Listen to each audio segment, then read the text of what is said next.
Please give a warm welcome to Dr. Duke Pesta.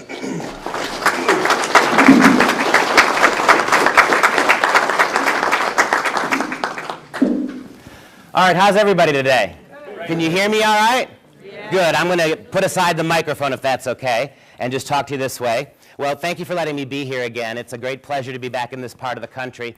It's a good deal warmer here than in Wisconsin, and all that rain would be a lot of snow if I were back home, so it's nice to be here.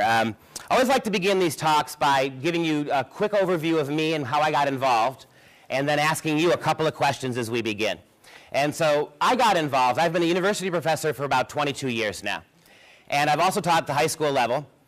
And for me, it dawned on me about 5 or 6 years ago that by the time kids get to me in college, they're pretty far gone. Whatever faith you've tried to raise them with has been taken from them.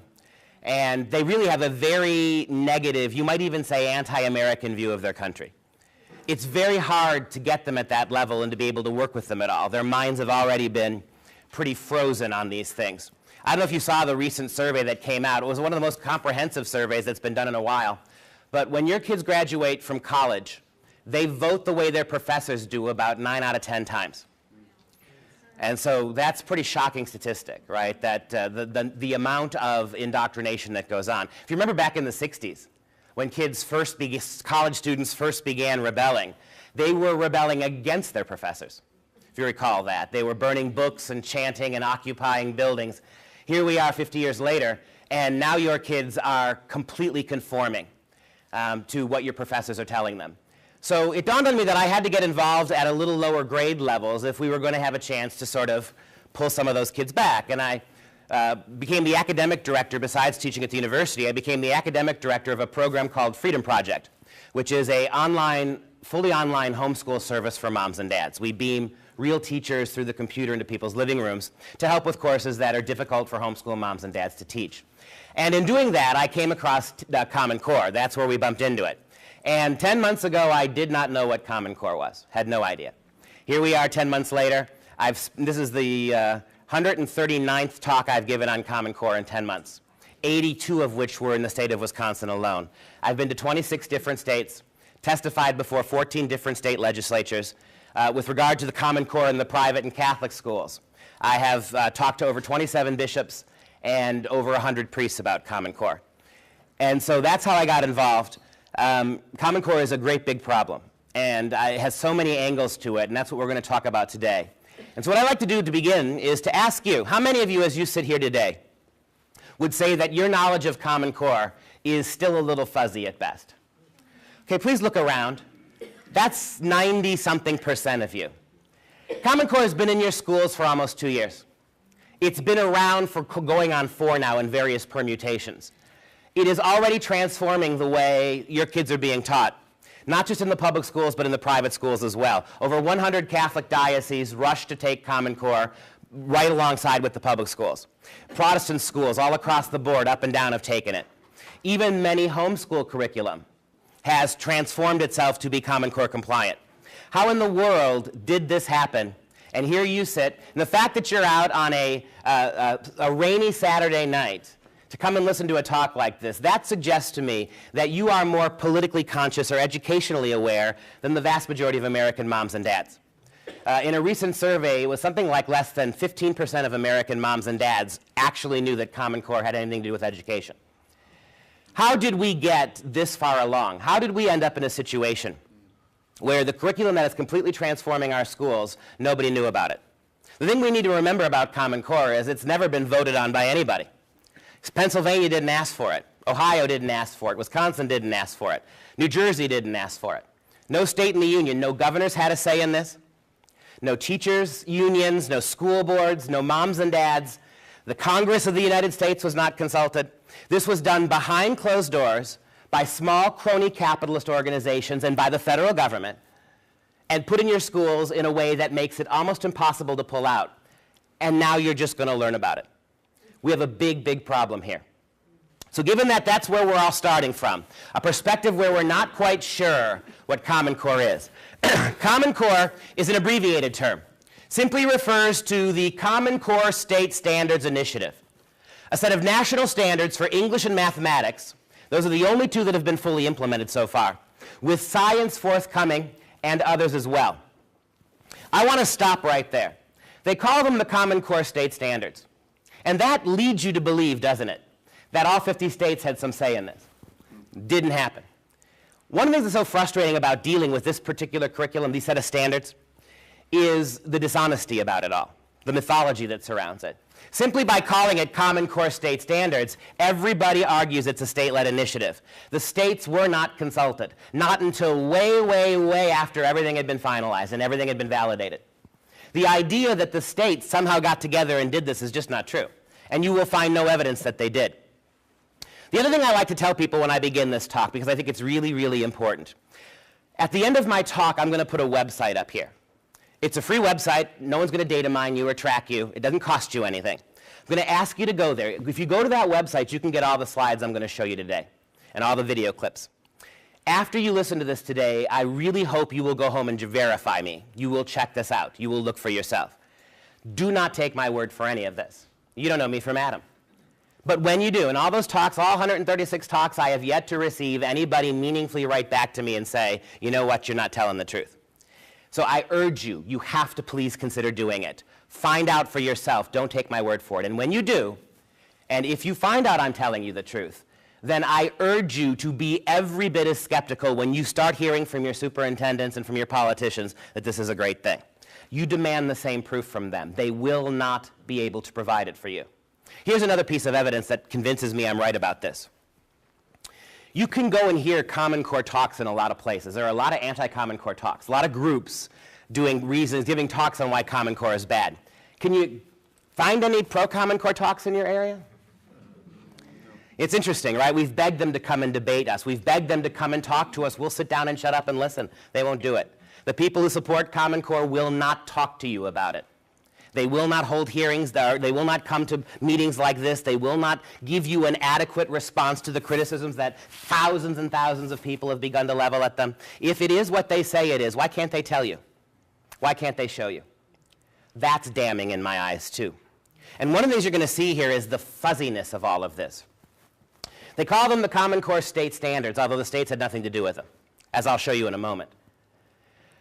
One of the things you're going to hear today is a lot of comparisons, not for political reasons, but because we have no other way to compare this. A lot of comparisons between this and the Affordable Care Act. Because this is a huge federalizing of a big part of the economy, a big part of our country, just like the health care law was. And I believe that the federal government learned a lot from the way they handled Obamacare. Also, this is very relevant because there are places, and I'll show them to you, there are places in Obamacare that mandate, in the name of health, your schools to become data mining gathering places on your kids. So we'll show you all that. So the parallels are here. I bring it up now only because you all remember back in 1996 when we had Hillary Care, right? And everybody laughed about that, and Saturday Night Live did skits. Well, they just rolled it out again 12 years later, and they gave it a name like the Affordable Care Act. Because if you're against it, you're against affordability, right? If you're against the Affordable Care Act, you want people to die in the streets? We hear the same thing about Common Core now. If you're against Common Core, well, then you just don't want standards for your kids. Right? It's this simplistic, all-or-nothing way that we approach these issues, right? As if the idea somehow that if we don't adopt these standards, there are no standards. Because that's what we keep hearing from the people who promote this. One of the most frustrating things about that is that by definition, education is standards. We've always had them.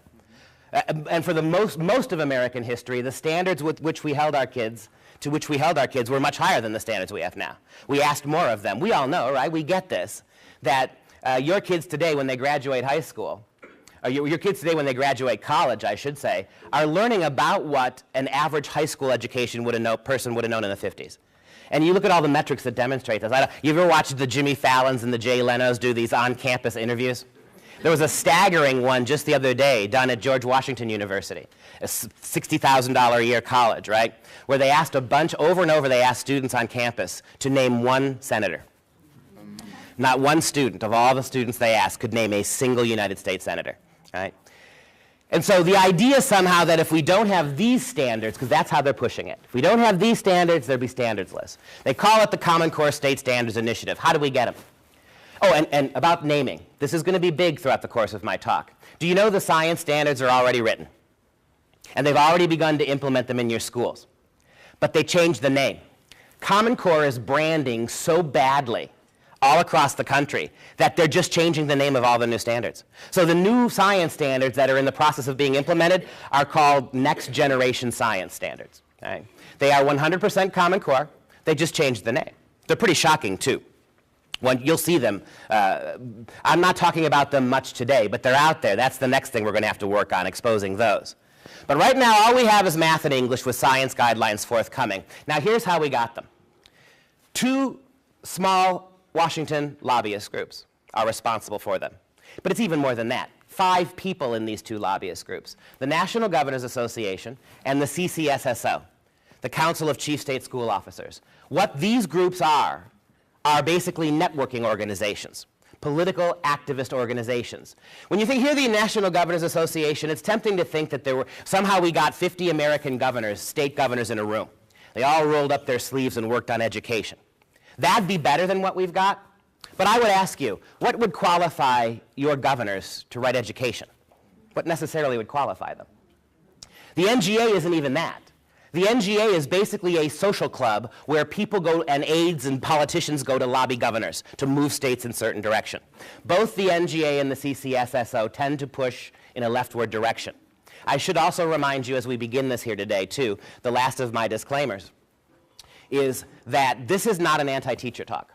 It's not an anti-principal talk. It's not an anti-education talk. As you'll see in a moment, nobody asked for this. Nobody requested it, right? And yet, while it's true that some teachers, oftentimes with the figurative gun to their head, say they like it, and there are a lot of other teachers who grumble privately behind closed doors that they don't like it. The fact is that they didn't ask for it. They have to deal with it. Also, the last thing I will say, too, about this is that this is a bipartisan problem. This is not a Democrat problem, not a Republican problem. In my state of Wisconsin, we have a Republican governor, a Republican Senate, and a Republican Congress. And we still have Common Core, after all the pushing.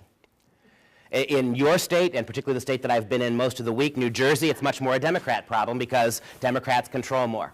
You'll see by the time we're done here that this is a much bigger problem than Democrat or Republican, for reasons that I will try to show you. So here, with the standards, we have English and math. They've already changed the name of science, right? Next Generation Science. So these two lobbyist groups, they're basically 5 men. If you are going to take some notes, and I see some of you are, let me give you a name. I want to give you the name David Coleman. That's where you start. There's a great article by Joy Pullman at the Heartland Institute about the 5 people who wrote Common Core, meticulously researched. Joy Pullman at the Heartland Institute. David Coleman is the chief person responsible for the Common Core. And no sooner did David Coleman finish his work with Common Core than he left the Common Core and he went to work at the college boards, where he is in the process right now of making the SATs completely Common Core compliant. And getting paid to do that now, too. And will reap the windfall from all those new tests. By the way, did you know the GED exams have already gone Common Core? Did you know that? In Wisconsin, we have this is actually happening in Wisconsin. We've got moms and dads, older people, who've been studying to get their GED, their high school equivalency, for 2 and 3 years now. They sat down to take the test this year, and they were given the brand new Common Core GED. Because none of them had been trained in Common Core, they couldn't take the test. And the state of Wisconsin told them, well, too bad, you're going to have to go back and start over. This is what's going on. Why such rapid transformation? Why are they rushing this into schools this way? Why the secrecy? Why the refusal to talk about it? Why is it only coming out now what we have here? Again, if this curriculum is so wonderful, these standards and the curriculum that grew up around it, they're so wonderful, why all the secrecy? Why all the haste? Why all the rush? Right? You've got the SATs being transformed right now when kids are only now just learning this ridiculous Common Core methodology. How, in a year when the new SATs roll out, how are your kids who are in high school now or in middle school now, how are they going to pass that? They don't seem to be terribly worried about this or bothered by it. They're things that I know moms and dads are very concerned about. So these 5 people received a grant of up to $150 million originally from the Bill and Melinda Gates Foundation. So basically 5 individuals in these 2 lobbyist groups were funded to the tune of $150 million by Bill and Melinda Gates. In an article released, a newspaper article released just last week, we now know that Bill Gates confessed to having spent to date $2.5 billion on Common Core. promoting it, implementing it, buying off groups publicly, national groups, to advertise for it, to get on board with it. The only thing Bill Gates has spent more money on than Common Core is abortion and population control in Africa. Those are the only things his foundation has spent more money on. So ask yourself a question, all right? And these facts, they're pretty undisputable. I mean, you can find evidence to the contrary, let me know, but this is the way it happened. A small group of lobbyists were paid a lot of money by Bill and Melinda Gates to write curriculum standards behind closed doors. What in the world qualifies any of those people to have imposed this curriculum on your kids? You know the thing about this that's so frustrating? And here's the copyright, by the way. They own it, these two lobbyist groups. The NGA Center, CCSSO, shall be acknowledged as the sole owners and developers of Common Core state standards, and no claims to the contrary shall be made. How in the world did a curriculum bought and paid for by a billionaire philanthropist and written behind closed doors by 5 unaccountable people, how in the world is that your curriculum now, the standards? How are they your standards now? What authorizes them to do so? And the thing that's really frustrating about this is they are utterly unaccountable to you and to me. Who can touch them? The Department of Education has no hold over them. You can't vote them out of office. So the curriculum that is beginning to dominate our schools, both public and private, is owned by this entity, bought and paid for by Bill Gates. But it gets worse than that. That's bad enough. But how in the world did this then become your public school curriculum? Well, this is where the federal part comes in. How many of you remember Race to the Top? Remember Race to the Top? Back in 2009, President Obama, Arne Duncan, the Department of Education, they created this program called Race to the Top. And what was it? It was a program where the federal government basically just gave millions of dollars to the states for education budgets. In fact, Obama at the time called it a stimulus for education. Remember, he was bailing out banks, he was bailing out car companies. Well, he decided to bail out the struggling education budgets of most states. Through the Race to the Top application initially, the initial round of Race to the Top money, the federal government handed out over $5 billion of American taxpayer money to the states with this one requirement. If you took the money back in 2009, 2010, you had to accept Common Core standards when they were finally written. They weren't even written yet. I'll give you an example. The state of New York, back in 2009 and 10, received $700 million from the federal government, with the sole proviso being that whenever we get around to writing the standards, New York State has to take them. That's how 46 states in the Union got Common Core, sight unseen, including Pennsylvania, including New York, including New Jersey, including Wisconsin. That's how 46 states in the Union got Common Core. They'll tell you it's not a federal curriculum, and they'll point to this. They'll say, there's your copyright, we didn't do it. But look at how it was implemented. Look at what the federal government did to require states to adopt it. And the thing that's most surprising about it is that every state that took it before they'd even seen what it was. Where's your state input? They call it the Common Core state standards. Where's your state input? If the states had already taken the standards before they had even been written and revealed publicly, if that happened, then where's your state input? This is pretty shocking. And the other thing that makes it a genuine national curriculum so far is the testing. Because the two big, it wouldn't be standards. This is standards-based education, right? It wouldn't be a standard if it wasn't tested. And all the test results go right back to Washington, D.C. They collect the Department of Education. They collect all the data. They measure. They monitor. So you see the danger we're in here now. Say what you will about the Affordable Care Act. Say what you will about Obamacare. But at least it had a hearing in the Senate. At least it had a hearing in the Congress. It was voted on. At least it went to the Supreme Court and had a say. None of this has ever been vetted by anybody.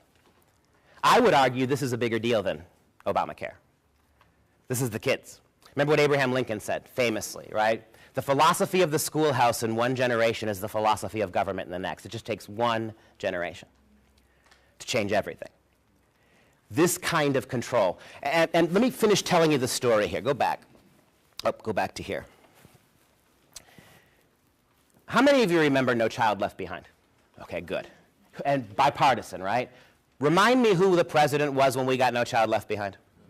George W. Bush, right? Back in 2002, George W. Bush looked around and saw the sorry state of American education relative to high-achieving nations and decided he wanted to do something. Y'all remember No Child, y'all remember no George Bush. Who remembers who it was that George Bush let write the education curriculum, No Child Left Behind? Who wrote that? Who did he turn it over to? Bill Bennett. Not Bill Bennett. Ted Kennedy. Can you tell me the last time, by the way? I'm just curious. Can you tell me the last time a liberal president ever turned over anything like the education bill to a conservative senator? Teddy Kennedy and his people wrote every bit of No Child Left Behind, right? And you're right, George W. Bush does deserve the blame for it. But I bring up No Child Left Behind because it was a disaster. I have never yet met a professor, a principal, a high school teacher, middle school teacher, a superintendent of schools. I've never met anybody who deals with elementary or middle or high school education who has anything but contempt for No Child Left Behind. They despise it. And justly so. What do they hate about No Child Left Behind? They hate the fact that No Child Left Behind continued what had been going on in this country for about 30 years prior. Outcome-based education, standards-based education. Let's talk about that for a minute. Outcome-based education. It's the idea that it's less important where your kids are when you meet them in class. It's only important that they all get to a certain place at the end. There's a word for that. It's called socialism, right? I mean, if the premise of education is to force kids into the same hole at the end of the road and not worry about how you, with this kind of stuff, it doesn't matter what your kids' attitudes are, whether they're good attitudes or bad attitudes. It doesn't matter what the home climate's like, whether it's conducive to learning or not conducive. It doesn't matter if your kids are particularly smart in certain subjects or not. All that matters is, at the end, every kid has to be at the same place. And you know as well as I do, if you're going to have to set a national standard like that, do you inevitably end up hiring or lowering that standard? You have to lower it, right? How many of you have got kids or grandkids? Let me ask you a question. Is it possible for you to get your 2 daughters and your son to get the exact same grades in every single subject area? Well, you can't do it, can you? Inevitably, if your son is a math and science geek, then your daughter's going to be a writing history person. That doesn't mean to say that it's an all or nothing game, that your kids are either passing or failing. But there's no way you can get the kids in your family to excel in the same way in every. The only way you could get your kids to get exactly the same marks in every class is to lower the overall expectations, right? And that's what happened over 12 years of No Child Left Behind. How many of you remember what happened in places like Atlanta, Georgia, and North Carolina and New York City? How many of you remember over the last 4 or 5 years, superintendents, principals, and teachers taking the kids' tests and dumping them in the trash and forging new exams? Because this is, besides being outcome-based education, this is also high-stakes education, isn't it? In the sense, and this is where a lot of conservative, so-called Republicans get suckered in. We want accountability, right? We want accountability. As a 25-year teacher, I can tell you, a lot of us do it well and a lot of us don't do it well. Teachers should be accountable like anybody else. I get that. But this is a tough way to hold teachers accountable. Because if you can't get your 3 kids to the same place, how is a teacher going to get 32 kids in her classroom to the same place? And if she doesn't, then she might not get tenure, or she might lose her job. Or the principal whose schools can't get the kids all to the same levels, they're going to be replaced with with principals who will promise to do so. It's a bad system. And so you understand why so many scandals with cheating, because the tests are everything.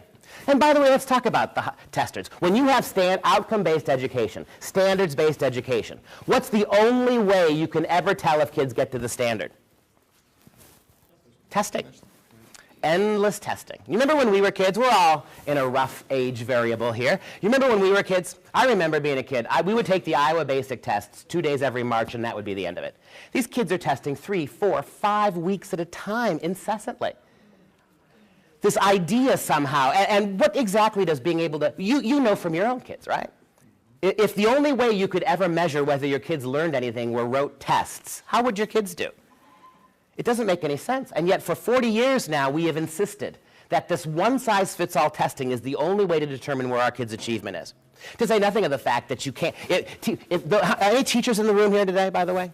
You know, right, ladies and gentlemen, teachers, that sometimes you have to throw the playbook out, don't you? Sometimes you have a class or a group of kids in a class who aren't responding to the curriculum, the pedagogy that's handed to you. Sometimes you have to scrap it and start over. The best teachers are the ones who know how to meet kids where they are. Things like No Child Left Behind absolutely destroy that because it's all paradigm-based and it's all standards-based. So everything that gets taught has to be tested. And you know what I know, right? that if testing is the only way we measure whether the kids get to the standard or not, then what must your teachers inevitably teach to? The tests, right? And that's not education either, is it? If all you are doing is intensively trying to prepare kids for tests that you know are coming, you're not teaching them anything. Those are all the reasons why No Child Left Behind was an absolute disaster. So, what is Common Core then? I submit to you that Common Core is nothing more than No Child Left Behind on steroids. It is the worst aspects of Common Core, of No Child. Everything I just told you is ratcheted up in Common Core. The tests become more restrictive and more intensive. The outcome-based education goals become absolutely more rigid and inflexible. Do you know, by the way, too, that there is not a single shred of scientific data, not one, that suggests that a state simply having high standards has any impact on student achievement whatsoever? Did you know that? We've been doing this for almost 50 years now, and nobody has ever produced a single study that shows that a state simply adopting high standards has the slightest impact on what goes on in the classroom. It has none whatsoever. So what's the purpose of it then? A study from the Cato Institute that came out just 2 days ago. I mentioned it because I was kind of startled by it myself. A 40-year comprehensive Cato Institute study demonstrates that all the money spent on education has not moved the needle 1 inch in terms of what your kids know. In the 40 years since that study began, every 40 years they've measured this, and how exponentially higher we've been spending each of those 40 years. Our kids are not one whit appreciably better than they were 40 years ago. The money has nothing to do with it either. But I would argue these kinds of curriculums, they're not educational curriculums anyway. They're money curriculums. They're about money and control. So that's why No Child Left Behind failed. And by the way, who killed off No Child Left Behind? It wasn't the federal government. Who killed off No Child Left Behind? No Child Left Behind made a mistake. Teddy Kennedy's educational paradigm, it left too much state and local control. There was too much flexibility for states and local and even individual schools and teachers to vary. And so what happened in No Child Left Behind is working teachers and working classrooms and working moms and dads recognized really early that it was a disaster and it wasn't going to work. What ultimately choked No Child Left Behind to death was the groundswell from the ground up. Well, Common Core is going to fix that. If Common Core ever gets fully implemented, you will not be able to check it at the ground level anymore, as I'm going to talk about in a few minutes here. But I bring up all this stuff about No Child Left Behind because I want you to recognize a couple of things. Number one, even if you kill Common Core tomorrow, the problem is going to stay because all this stuff is already in your schools. Common Core represents a decided step forward, but it's not going to stop. Getting rid of Common Core is important precisely because, and we know this from our history, right? Can you name for me an example of something that's ever gone fully federal, that's ever been given back to the people? Do we have any example of that whatsoever? Whenever the government nationalizes something, does it ever get freed up again? And once this does go fully federal, if that's where it's going, then you're never going to get it back. That's why you have to kill this. But all the problems, this ridiculous standards-based education, this meaningless and endless repetitive testing, the one-size-fits-all education, that's been with us for 40 years. And I mentioned Hillary Care. Again, not because I'm concerned about the politics of it, but my point is do you see how they never stop? The people who want bigger government, the people who want to cede more control to the federal government, they never stop. And if you kill Common Core now, I promise you in 5 years they're going to roll it out again. And they're going to call it something like happy, happy, joy, joy education, because you're not against joy and happiness, are you? That's what they do. And they've done it, and you know how I know it? They've done it for 40 years in education. They keep rolling it out with names like No Child Left Behind. So if you oppose that, that means you must want kids left behind, right? The ridiculousness of this. But this is where we sit. And here's the final piece of the puzzle. This, I think, is really cynical. When the federal government created Race to the Top and gave all those states billions of dollars and said, the only thing you have to do if you take the money is adopt Common Core when we get around to writing it. They dangled one other carrot in front of all those states. Oh, and by the way, if you take the money, we'll give you a waiver from No Child Left Behind. Can't make that up. So the federal government basically bribed the states to take the curriculum that hadn't been written and also told them you can stop teaching No Child Left Behind. What gets me is how did 4 states not do it? How did only 46 jump on that bandwagon? But there were 4 states that didn't. Nebraska, Alaska, Virginia, and Texas. All 4 of them said no. Pretty shocking.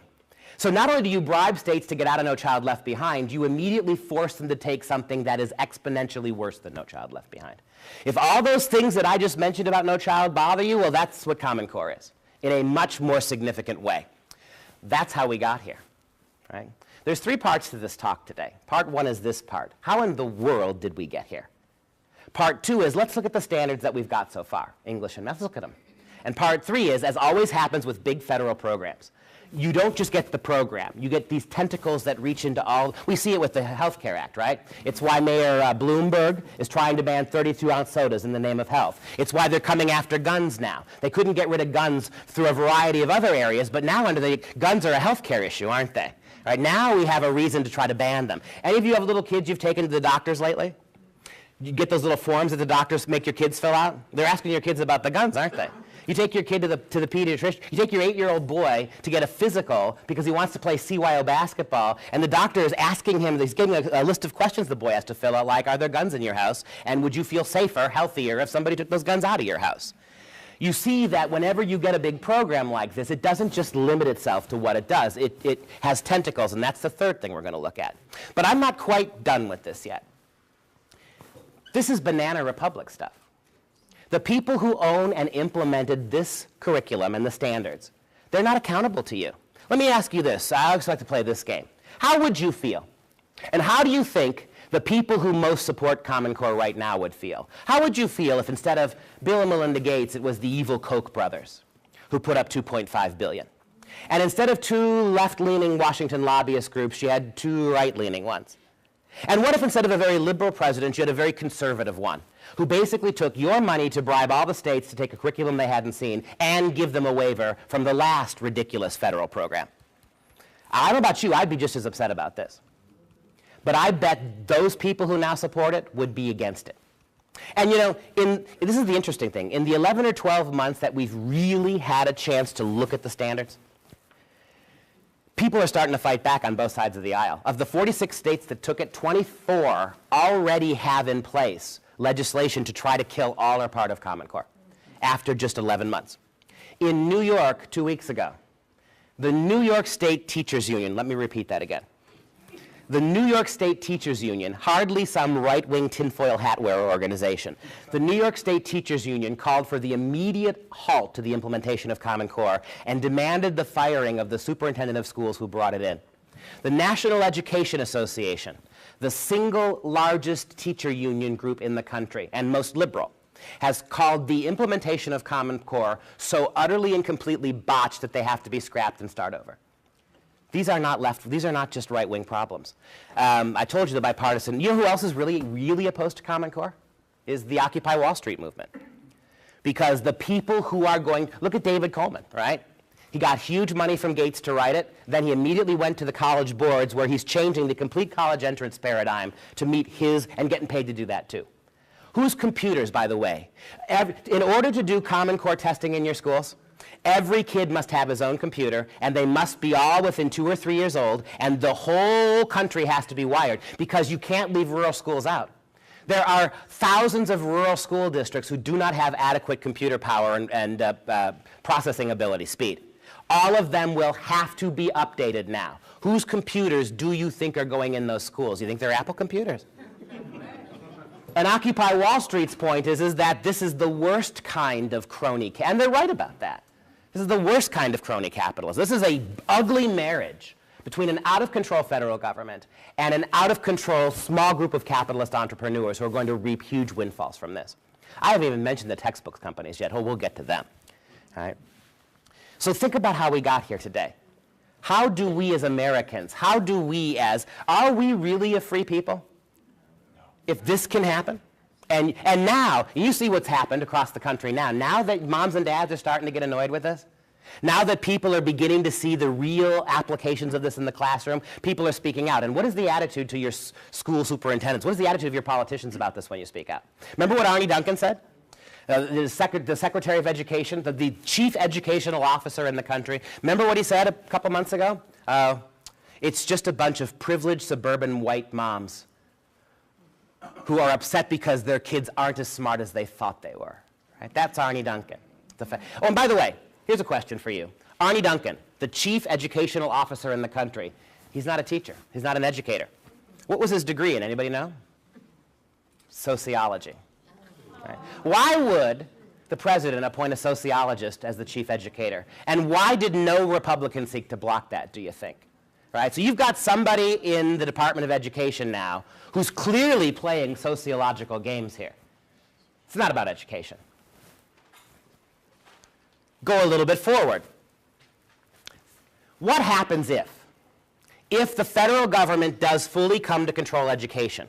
Pennsylvania is another state, like New Jersey is another state, like Wisconsin. I've taught and lived and worked and taught in 7 states. I have never, ever paid the kind of real estate property taxes I pay in Wisconsin. They're huge, through the roof. And I know you got it bad here, and it's really bad in places like New York and New Jersey. But I suppose if there is some redeeming grace about paying all that tax, in theory anyway, some of it goes back to the schools. Most of it's supposed to go to the schools. If this ever gets fully federalized and you're paying all those taxes, is that money going to be able to stay in Pennsylvania? It's going to have to go to Washington, isn't it? To be redistributed. And you know as well as I do, right, that as bad as Pennsylvania schools are, they're still much better than schools in places like Oklahoma or Louisiana or Mississippi. So where's all your money going to go? It's going to have to go to those other states, right? To say nothing of the fact that despite all the money spent on this by people like Bill Gates, the $2.5 billion he invested is nothing compared to how you're going to have to upgrade your schools, how you're going to have to put the entire infrastructure in for this. Your schools have already spent hundreds of millions of dollars to throw out all the old textbooks and to bring in the new Common Core textbooks. This is a complete and total in fact, before you even knew Common Core was in your schools had jettisoned the previous textbooks in favor of Common Core textbooks. Right? Now do you see what they've done to you? If this is indeed as bad as I say it is, or as bad as many of you already see that it is, if it is, do you see the extra legal measures you're going to have to go through to get rid of it? You've got to now, I think that's one of the main reasons why they won't talk to you about it, because they don't have to. There's no real way to defend this. And even when you do get somebody, go to a school board meeting and try to consult them about this. Ask them about what I'm telling you now. Doesn't that bother you? Well, let's talk about the standards. Okay, yeah, right. Let's ignore this. But I think that's the real reason they won't talk to you, is because this is not really defensible. The way they did it, how they did it, and what they did, it's not really defensible. So, but it's the law. So you notice how, when was the last time your president spent a lot of time talking about the Affordable Care Act, or any of his cronies up there? They don't spend much time talking about it now, do they? All those people who told us how wonderful it was going to be, they kind of just, they're trying desperately not to make it a campaign issue. Because you see it now, right? But the good news is they don't have to talk about it because it's the law. They hope they can just wait you out. Same thing with this. Just wait it out. It's in the schools, and every day that goes by and every month that goes by, it gets more in your schools, as you're just now learning about it. Now you're already starting to get from your politicians, right? I get it from my politicians in Wisconsin. Well, we've spent so much money on it, we can't just pull it out now, right? Isn't that convenient, right? The federal control of education. It's dangerous. Right now, if there's a bad lesson in your schools, or a bad book, or a sexuality lesson, sex ed lesson that you don't want your kids to have to sit through, you can go up to your school, talk to your teacher, and opt your kid out. It's that simple. That's what I mean by no child left behind, leaving way too much state and local control in. You can go to your principal and say, I don't want my daughter reading that book. Send her to the library to do homework that day. I'll substitute it, and they'll do it for you. If this ever gets fully federalized at the federal level, and it's all standards-based tested, are you going to be able to opt your kids out of stuff again? You're not going to be able to, are you? As a matter of fact, if you want to opt your kids out, you're going to have to call Washington. 1-800-ARNE-DUNCAN. How long do you think you're going to be waiting online before Arnie picks up the phone? It's a sad reality, isn't it? I mean, and once it gets fully federalized, what role do state and local school boards play anymore anyway? They can't do anything different. You're already seeing this now. One of the reasons why all those teachers who really hate it won't tell you is because they are under absolute threats from their principals and superintendents to get on board or go home. right? Another big article in the news today about a teacher. A teacher went and testified, but she's been threatened 16 different times to keep your mouth shut about it. You either like it or you be quiet about it. It's a big time problem we've got here, right? In terms of this federal control stuff. You're not going to have here's the parallel example, and you'll see it in a moment.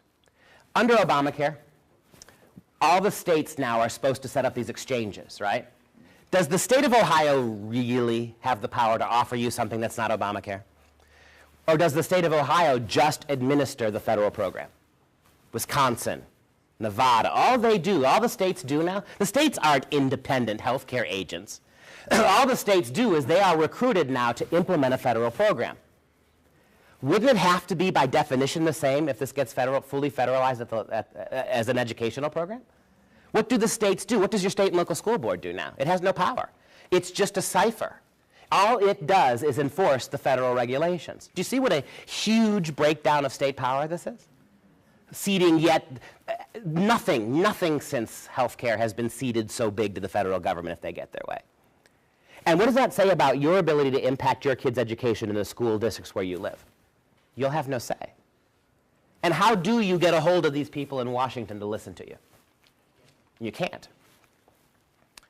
And last part of my opening here, it's not even just liberal teachers unions and the Occupy Wall Street movement and the NEA and the American Federation of Teachers all condemning, and not just that. All the other myriad conservative groups, too, condemning it, right? We don't have to enumerate them. But then you get this. The Department of Education's two chief lawyers, the two chief lawyers for the Department of Education, way back in 2008 and 2009, they called this unworkable and a violation of 3 federal statutes, that the Department of Education has no business doing that. In imposing the Common Core standards and the aligned assessments, because that's what makes it federal, right? The fact that how we got it makes it federal with the Race to the Top program and the tests. In imposing the Common Core standards and aligned assessments on the states, the federal government is violating 3 statutes and has put America on the road to a national curriculum with respect to the Race to the Top Common Core scheme. Robert S. Eitel and Kent D. Talbert, former Deputy General Counsel and General Counsel, respectively, of the U.S. Department of Education, concluded that, quote, these standards and the tests will ultimately direct the course of elementary and secondary study in the 46 states, most states that took it, running the risk, now this is where the Obamacare thing comes in, running the risk that states become little more than administrative agents for a national K-12 program and raising a fundamental question about whether the department is exceeding its statutory boundaries. This is the Department of Education's 2 top lawyers telling you this. And you know, right, we're smart enough, savvy enough to realize you don't get to be the chief lawyer in the Department of Education if you are not sympathetic to the aims of education.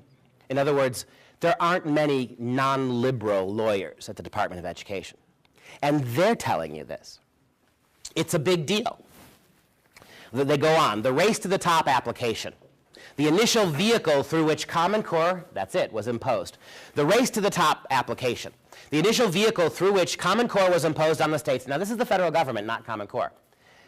In the Race to the Top application that all 46 states took, this is stipulated. It requires that applicants adopt, quote, a set of content standards that are substantially identical across the consortium. Now, I repeat, that is not a Common Core law. That's a federal government law. If you took Race to the Top money, you must have the same curriculum in all those states. That curriculum is Common Core, which you also got by taking the money. Now, here's an interesting thing. According to the Race to the Top program, generously, the states can supplement Common Core by 15%. The states, may supplement the standards, add to them, but only if the additional standards do not exceed 15% of the state's total. There is no provision to remove any aspect of Common Core. So the Common Core you have to take in its entirety, all of it. You can add up to 15% more, but that's a big lie too. Because again, if Ohio and Wisconsin and Texas and Minnesota can all do things 15% differently, do you think the federal government is going to make 50 different tests? Because they would have to, right? How are you going to account for all those different 15%? one of two things has to happen. Either the federal government has to make 50 different state tests, because all the states are going to do it differently, the 15%, right? Either you have to make 50 different state tests, and if you do that, you don't have a national standard anymore. And the federal government isn't doing that. Or your teachers realize, and they've realized this already, that there's no point teaching anything else because it'll never be on the test. And I hear this from school administrators. It makes me want to vomit. We can add to them. You haven't had your first tests in Pennsylvania yet. We haven't had them in Wisconsin yet. New Jersey hasn't had them yet. You know who's had them yet? Four states in the Union were singled out as early test Common Core states. Of those four, one pulled out entirely and wanted no part of it. That was Virginia. There are 3 states that have already gone through 2 rounds of testing on Common Core. They've had it for 2 years longer than you have. New York, Florida, and Kentucky. And it's been a screeching disaster. Why is the New York State's Teachers Union, why are they backing out? Because the first 2 rounds of Common Core tests in Florida saw an overall drop in math and English standards from roughly the 79th percentile down to the 39th for 2 consecutive years. 2 consecutive years. Those 4 states, millions of dollars was spent to advertise, propagandize, push for Common Core in those states before anybody in Pennsylvania even knew there was a Common Core. This is what's going on here now. And people in your state and my state and New Jersey are telling us this is never going to happen. We can supplement the standards. In New York, they've already figured this out. Teachers were actually adding things to Common Core because it wasn't working. They were adding things to try to help kids learn better. And then the 2 years of tests came, and none of that stuff that they tried to add was on it, only the Common Core. So if you're going to teach to the tests, which is what you have to do with this kind of education, you can't teach anything else. That kind of stuff, that dishonest, look at how open we are garbage, that's the kind, and people buy that, right? But you haven't seen your first test yet. All right. That's the end of part 1. That's how we got here. I believe, with every fiber of my being, I've told you the truth, and I urge you to look for yourself. If that's true, even if you think there might be some merit in them, even if you think Common Core might in some way represent a better thing than you have now, how in the world do you justify this? And you do see, right, what a dangerous precedent this is. Again, say what you will about Obamacare. At least it went through. There's a lot of chicanery around that, too, right? Remember bribing senators, the Nebraska kickback, the Louisiana purchase, bribing senators. But at least you have the veneer of trying to go through some sort of legislative process. I remind you as we move on to the second part of the talk, nobody, anywhere, anytime, at any point had a vote on this. You were never consulted. Your governors were never consulted. Your school boards were never consulted. Your teachers were never consulted. Federal government, the Congress and Senate of the United States was never consulted on any of this. And here it is in your schools. And now you're learning about it. It's all a fait accompli now. Again, as we move off this, you can't not think about this. This is huge and important. So let's talk now about the standards themselves. I need a drink. Give me a second here. Well, after 140 times talking about this, let me tell you, you need one more history lesson for part 2. And the history lesson is this. After that very small coterie of individuals, led by David Coleman, wrote the standards, the curriculum standards, they then did something which seems like a good idea. They decided they wanted to put a committee together whose job it was to assess the standards and validate them. It was appropriately named the Validation Committee. So they brought 29 people to Washington, mostly political activists and low-level educator people, teachers, middle school, elementary school teachers. And they brought 1 English language arts specialist and 1 math specialist. That was it. They brought 1 big-time math professor. His name is Professor James Milgram. He's a math professor at Stanford University. Milgram is the guy who did most of the mathematics for the Apollo moonshots in the late 60s, right? He did all that math. Big-time guy. And the English language arts specialist was Professor Sandra Stotsky, one of the foremost developmental English specialists in the country. She's retired, did most of her time, I'm a professor, did most of her time, spent most of her career down in Arkansas, right, where she's now living in Massachusetts. These were the 2 people, the only 1 math person and the only 1 English person that they brought in. Both of them refused to validate the standards. Milgram said, it is an quote, it is an absolute joke to think that these standards will prepare our kids for college and careers in math. It's an absolute joke. He said these standards will set our kids 2 years behind the 2 years they're already behind the rest of the world in math and technology subjects. Sandy Stotsky said that this curriculum was a disaster, that it would in no way, shape, or form prepare kids for the kind of reading and writing they need to do in college and career. No way. They both voted no. Not only did they both vote no, they convinced other people to vote no. Well, the validation committee ignored their comments, wrote them out of the document, and validated the standards anyway. You can find the validation committee report online. It never mentions them once. Even though they were hired with the idea that if the standards weren't sufficient, they would be allowed to fix them. They weren't allowed to fix them. They were just written out of the committee document. Stotsky and Milgram both have been touring the country now. And please keep this in mind, too. They know more about Common Core than anybody in your whole state because they were in the room. When you get to the end of this document, and I put that website up, you can go. We brought Stotsky and Milgram to Wisconsin to testify before our state legislature. They each testified for about 2 hours each. You can watch, absolutely free of charge, their testimony. I beg you to watch it, because they're the experts. They were in the room. It'll blow you away, absolutely blow you away. At one point, those of us who were fighting Common Core in Wisconsin, we brought people like Milgram and Stotsky in because, they're the experts. All the Wisconsin's Department of Education, the DPI it's called, Department of Public Instruction, all the DPI brought in was their own teachers. They literally, we had 4 hearings in Wisconsin at the state level. They literally took teachers out of the classroom, bused them to Madison, paid for their salaries, hired substitute teachers to take their classes while they bussed the teachers in. And the teachers just got up and they all read prepared statements about why Common Core was great. And all of them were the same, they all read the same template. They all said the exact same thing in the exact same order. That's all they brought. And at one of our hearings, Milgram was there because we brought him in. And finally he couldn't take it anymore. The young lady speaking was a 6th grade math. She'd been teaching for 2 years and she taught 6th grade math. And so Milgram stands up and interrupts her and says, excuse me, first of all, let me thank you for teaching math to our 6th graders. It's an absolute noble calling, and I appreciate you for doing it. But do you know the difference between a 6th grade math teacher and a mathematician? Deer in the headlights, right? Do you know the difference between somebody teaches math to 6th graders and somebody who has enough mathematical background to begin to construct a national standard in math? And no, she didn't. As Milgram points out, and you can watch the testimony, there are 22 mathematicians in this country who could do it. There's none in Wisconsin. There's one in Minnesota. We'd have to go to Minnesota. There just aren't that many. The entire case being made for Common Core in Pennsylvania comes from sophomore geometry teachers and 8th grade English teachers. What qualifies them to have any sense of what goes into making standards? Nothing. This is it. These are the only people defending it. And most of those people are defending it because it's in the schools and the principals have told them, get on board or get out. That's it. The other thing that Milgram and Stotsky both point out?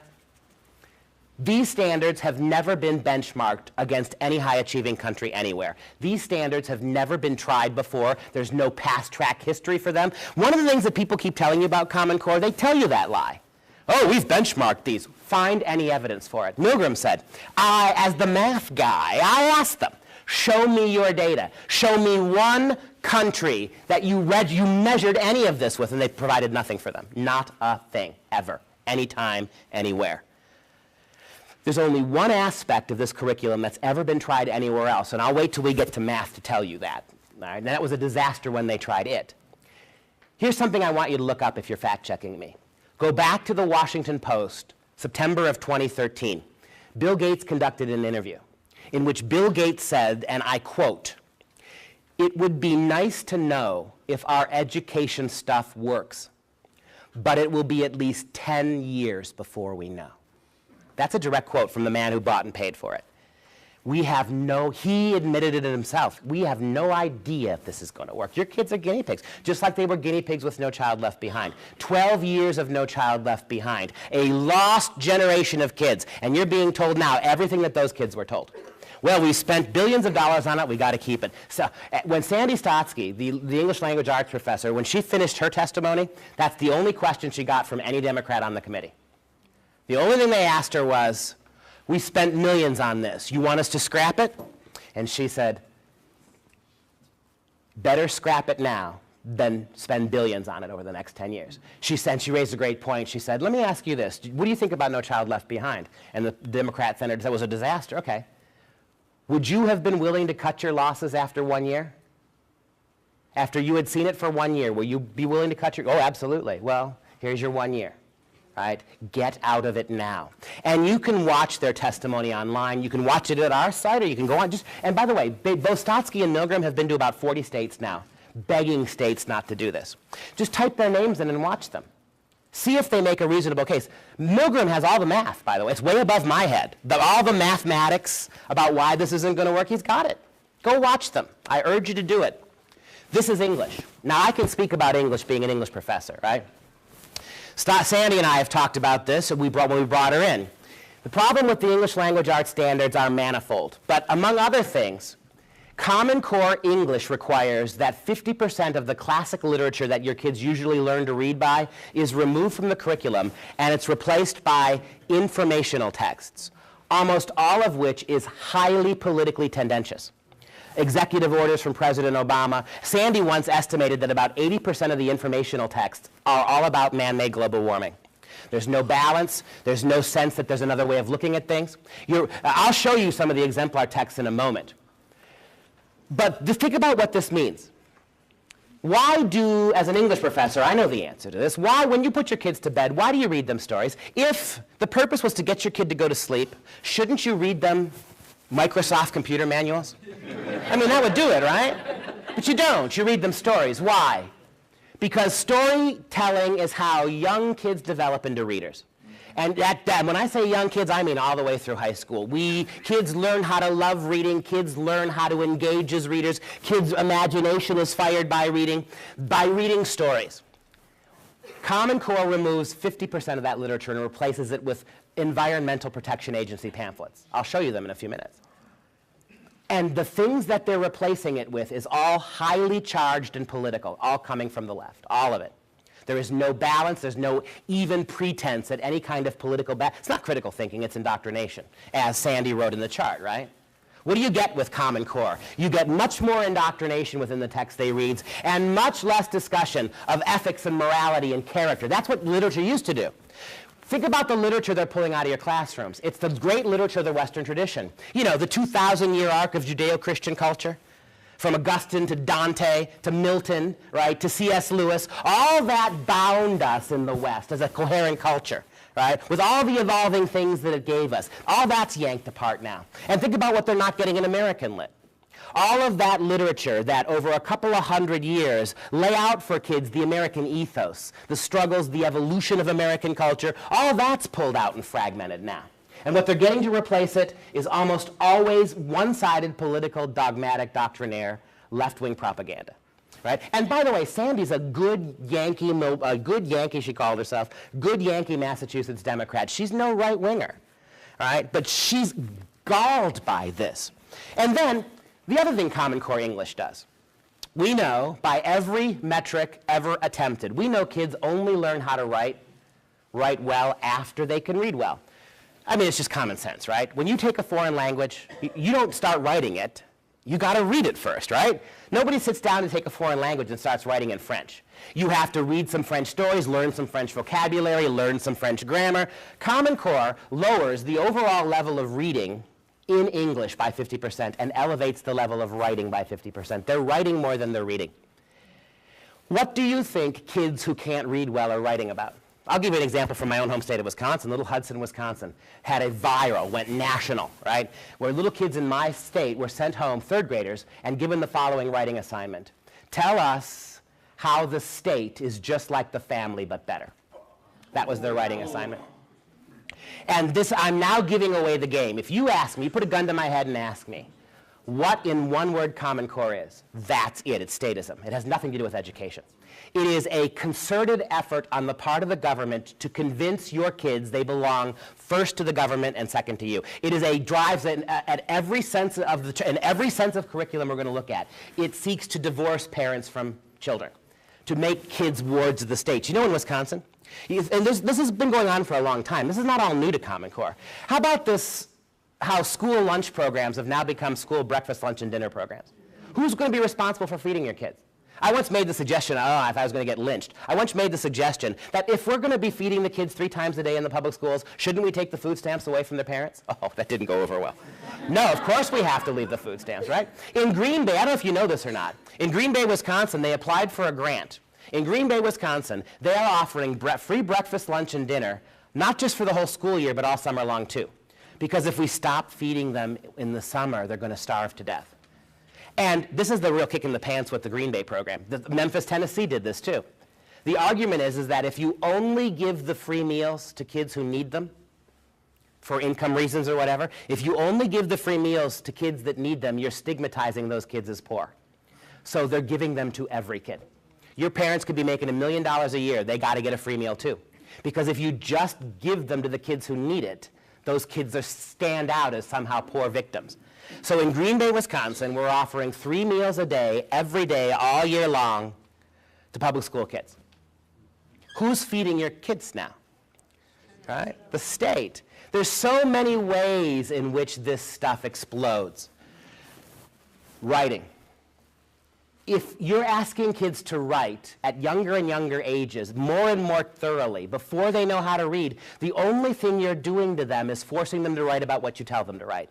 You are encoding and indoctrinating them. You are not allowing the writing process to flow naturally out of what they read. You are, like that assignment I told you about, right?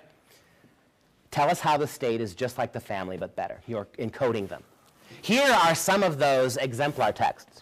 Notice how none of them have anything to do with English, what they're reading about in English class. So freshmen in high school are reading Recommended Levels of Insulation, a report released in 2010 by the EPA and the Department of Energy. So your kids, your freshmen in high school show up all rosy-cheeked the first day, and they read about how to properly insulate buildings. Is this in any way, shape, or form going to make your kids want to read? Science, math, and tech subjects they're reading about. President Obama's Executive Order 13423, strengthening federal environmental, energy, and transportation management. The evolution of a grocery bag, a long article. Spoiler alert. Paper and plastic are both bad, and America's destroying the planet. Oh, as Stotsky points out over and over and over again in these exemplar English texts, it's one of 2 things. It's either radical environmentalism or it's absolutely inappropriate sexuality, which is what we should talk about now. You can just before we move off these exemplars, I love this one. It's the invasive plant inventory for 6th graders. Just a list, just a long list of all those plants that weren't indigenous to this country, that somebody brought here and now are choking out other plants. Just a nice long list, right? This is the kind of stuff they're reading. And then what literature is left in begs another question. Why is so much of the literature that is actually left in Common Core, why is it so developmentally and sexually inappropriate for kids? This is but one of many examples. This is Toni Morrison's novel, The Bluest Eye. Now, Toni Morrison is a great writer. She's an African-American novelist. She's a Nobel Prize winner. She's fantastic. But we would not assign this book to freshmen in college. It's a book about a 12-year-old girl who's the victim of rape and incest. And she ultimately comes to bond with her rapist and describes in excruciatingly graphic detail their physical encounters. This has been in hundreds of American school districts already, this book, including Catholic schools for kids as young as 8th grade. And I'm going to show you briefly a couple of passages from the book. I've blocked out all the bad words, but if I don't, I've tried to do this talk before and not show them, and people will walk up to me afterwards and say, you're full of crap. So here you go. You can get a sense of them, right? This is The Bluest Eye. There are dozens of books like this, graphic and all, and developmentally inappropriate and all sorts of. Another famous one that's all over the internet is Dreaming in Cuban, with its graphic sexual descriptions. So you can get a sense of what's there. I mean, it goes on and on. And Stotsky asked the question, and it's a great question. Why didn't she vote for it? Well, among other things, we have to explore why so many of these texts are out of place, not just in the subject area Common Core placed them, but in a high school curriculum altogether. And I'm going to let that question hang just for a minute. I'll answer it, but I'm going to let it hang. Why? What in the world are they making kids read books like that for when there's so much else to read?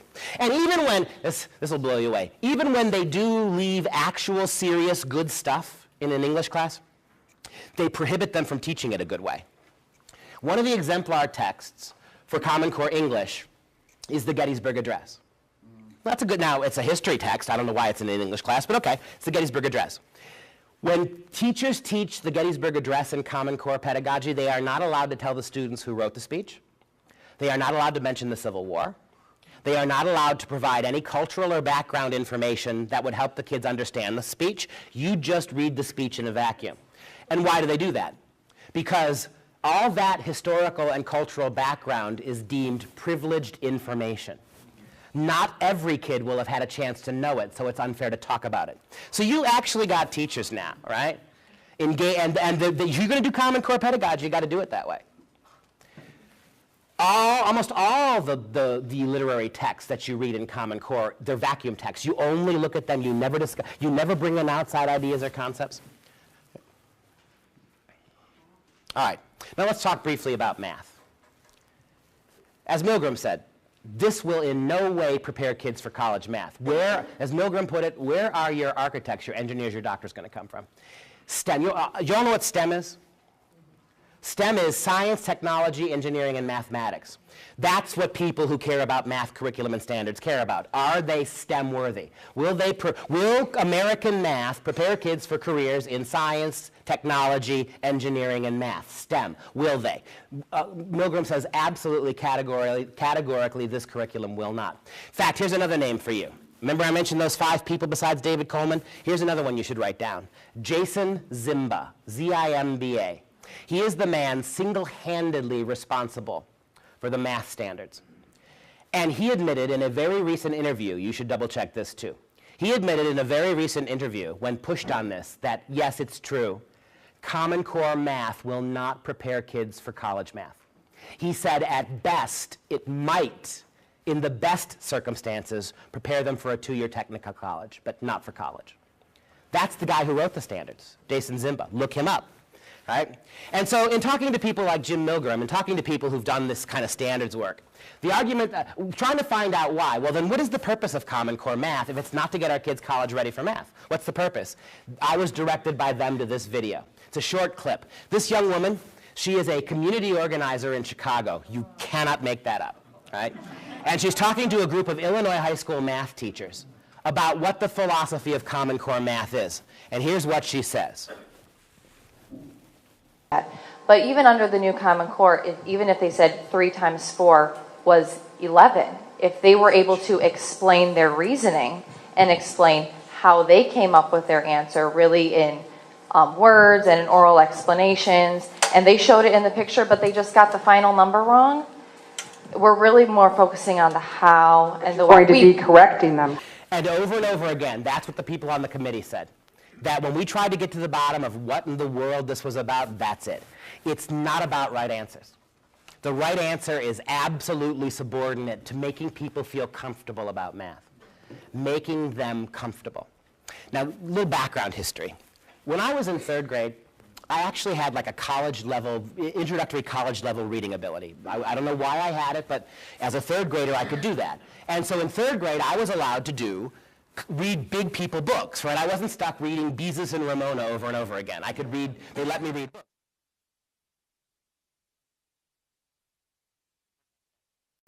You are not allowed to have kids going beyond the standard any more than you can have them falling short of it, right? Do you understand that kids who really are capable of doing serious math, they can't do it now. What she said here is right. One of the primary ways that they do Common Core math at the lower grades particularly is the parent share program, where your teachers don't teach math anymore. Teachers come to class, they put kids in groups of 2 and 3, and they give them a problem. And the purpose of the assignment is to get every kid in the group to agree to the same answer. I actually have a number of tests that have been mailed to me by moms in places like New York and Kentucky where they've been doing this for 2 years. One little boy wrote 6 times 7, 3rd grader, it's a multiplication question, 6 times 7, he wrote 42. He got it marked wrong. And there was a note from his teacher in red pencil that the other 2 children in his pair group agreed on a different answer. They got it marked right because they agreed. He got it marked wrong, even though he had the right answer, because he did not agree with the other two people in his group. We have another kid who, in a simple addition question, the answer was 111. He got it marked wrong because he wrote 111. And he got it marked wrong because he didn't draw in the box provided 111 circles. That was the only acceptable way to answer the question, draw 111 circles. This next clip was given to me by the same people, and they pointed this out to me. They said, look, this is exactly what goes on in Common Core math. And there are I'm going to show you a short clip of a little girl working Common Core math. There are thousands of these clips on the internet. Any of you got kids in Common Core math right now? One of the staggering things is that, can you help your kid with their math homework? Yeah. You can? Yeah, unfortunately I can't. How did you figure out the Common Core way? I don't know. you, I don't know how I figured it out. Well, I'm going to show you this. This woman is a mom, right, with a lot of math background, who can't help her kid. I've got a doctor in Green Bay. She took calculus in 8th grade. She's one of the only women ever, one of the only doctors ever to ace to complete the math section, complete 100% on the math boards for her pre-med. She can't help her 5th grader with math, not because she doesn't know the math, but because of all this weird way they have to do it. This video was given to me by the people on the committee, and they said, look at this. This is exactly the problem you have with Common Core math. So watch this. It's a simple addition question. Takes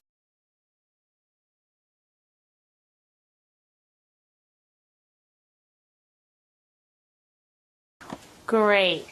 So what I want you to do is, can you solve that problem showing me the way that you learned how to solve it in school? Okay. And talk to me while you're solving it. So we learned that a big square like this is 100. So we could make that 100 into a cube, which would make 1,000. So I'm going to do that. Oh, no, I'm not.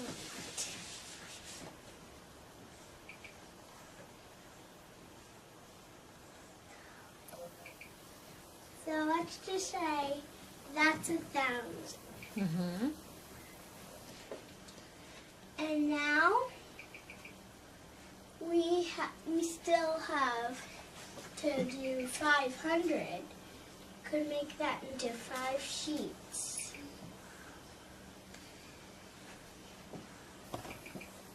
And we have 60, which are just lines of 10.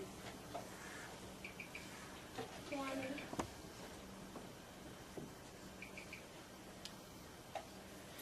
And for her birthday, she got 1,000.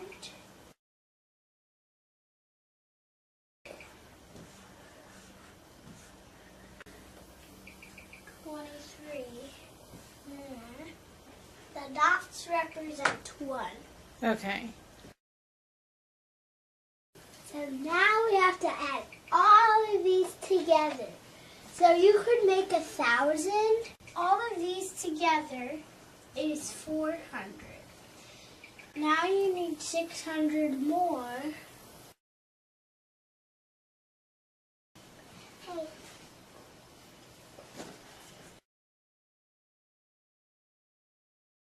So now I'm going to write the numbers down. So we have 1,000 plus, well, let's just say 3,000 because we have 3 cubes. 3,000 plus 100, 200, 300, 400. So now we can erase all these sheets and hundreds and tens and singles.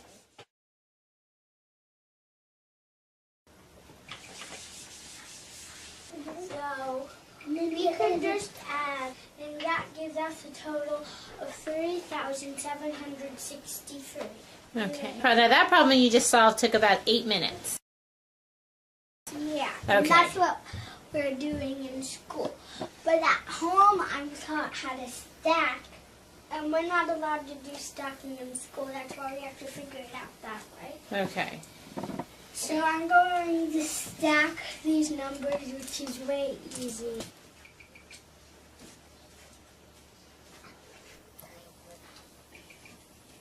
What are you thinking? You're looking at your problems. I got two different answers. You got two different answers. What do you think happened? Maybe I counted wrong. Looks like you did the stacking correctly, and that took you about a minute. So I think I did something messed up on this sheet. Out of the mouths of babes, right? Out of the mouths of babes. Look, do you understand how this way of doing math, and I got to tell you, it's the thing that's so frustrating about Common Core math is it's not always that way. I mean, and every time a kid had to do Common Core math, a square was 100 and a cube was 1,000, at least you'd have some regularity. But you got kids all over the country doing it 1,000 different ways. Sometimes it's squiggly lines and dots and dashes. Sometimes it's unbelievably, incredibly broad and varied. We have another situation from a school in Wisconsin, the Dairy State, right? Where little elementary school kids were being taught how to add and subtract only by drawing cows. You had to draw enough cows so that you could count the legs to get the right answer. And you had to draw the cows. And what's so maddening about this is how do you help a kid with this if you don't know? But that's my point. It took 8 minutes to do one problem, where the stacking math took under a minute. You are literally not allowed to do stacking math in Common Core. They will mark you wrong every time. You can't and I would have a much more respect for Common Core math if you could do both. If they even said, okay, do it this way, but you can do it. No. You have to do it their way. What's the point of this? You're telling me the only conceivable point of this, it seems to me, is to create a mathematics paradigm and math homework that only the schools can help them with, not moms and dads. It's one more way they drive a wedge, right? What material benefit? And I want my kids to be able to tell me how they did math as well as do it. But in the final analysis, it doesn't matter if they can explain it to me. They have to do it. Go back to what our little community organizer said, right? Do you see that this is math meant for people like me? If you put me in a group, in second, third grade, you put me in a group of 2 other math kids, I'm going to go with the smart kid every single time. I'm not going to argue with it. I'm going to agree. And if you allow me in math class to spend how many minutes every day drawing cubes and circles and squares and cows, fine with me. In other words, that's math for people like me, not for people who are good at math. And what do you think is going on in the minds of kids who can really do math? Do you see how utterly frustrating this is? Why kids are refusing to go to school? Why little kids, oftentimes the little boys who are intrinsically good at this, are now sick, they want no part of math? Do you see how this is stultifying kids? But why are they doing it? They're sacrificing, because it's not fair. It wasn't fair that I could read at a college level in 3rd grade. Why did I do to deserve that? It wasn't fair. And it's not fair that some kids can get way ahead in math early and not me. So what we're going to do is we're going to do communal math. Our job is to make math at the lowest possible denominator, something that makes us all comfortable, right? Everybody's happy with the math they know. But as Milgram points out, oh, by the way, do you know, in every high-achieving, Milgram pointed this out, in every high-achieving math country in the world, South Korea, Sweden, Taiwan, in every high-achieving math country, kids start algebra in 7th or even 6th grade. In No Child Left Behind America, American kids don't start algebra seriously till 8th grade. Under Common Core, algebra is routinely pushed into high school. As Milgram said, and you understand why, right? If it takes 8 minutes to do a problem, and that didn't even take into account however 10, 15 minutes they have to give the group to come up with the answer, you understand why they can't get to any higher math. And so that's why algebra is pushed into 9th grade. But as Milgram points out, if your kids are waiting to get algebra till high school, they will not have the opportunity to get calculus and higher math in high school anymore. How will they be prepared for higher math? They won't be. And Jason Zimba, the math guy who did the math standards, flat out said they won't be ready. How is this more rigorous? Now, I get it, right? Do you see how if you're a math-minded little girl, being forced to think about math that way is going to short-circuit you? You get that? But is that rigorous or is it just stupid?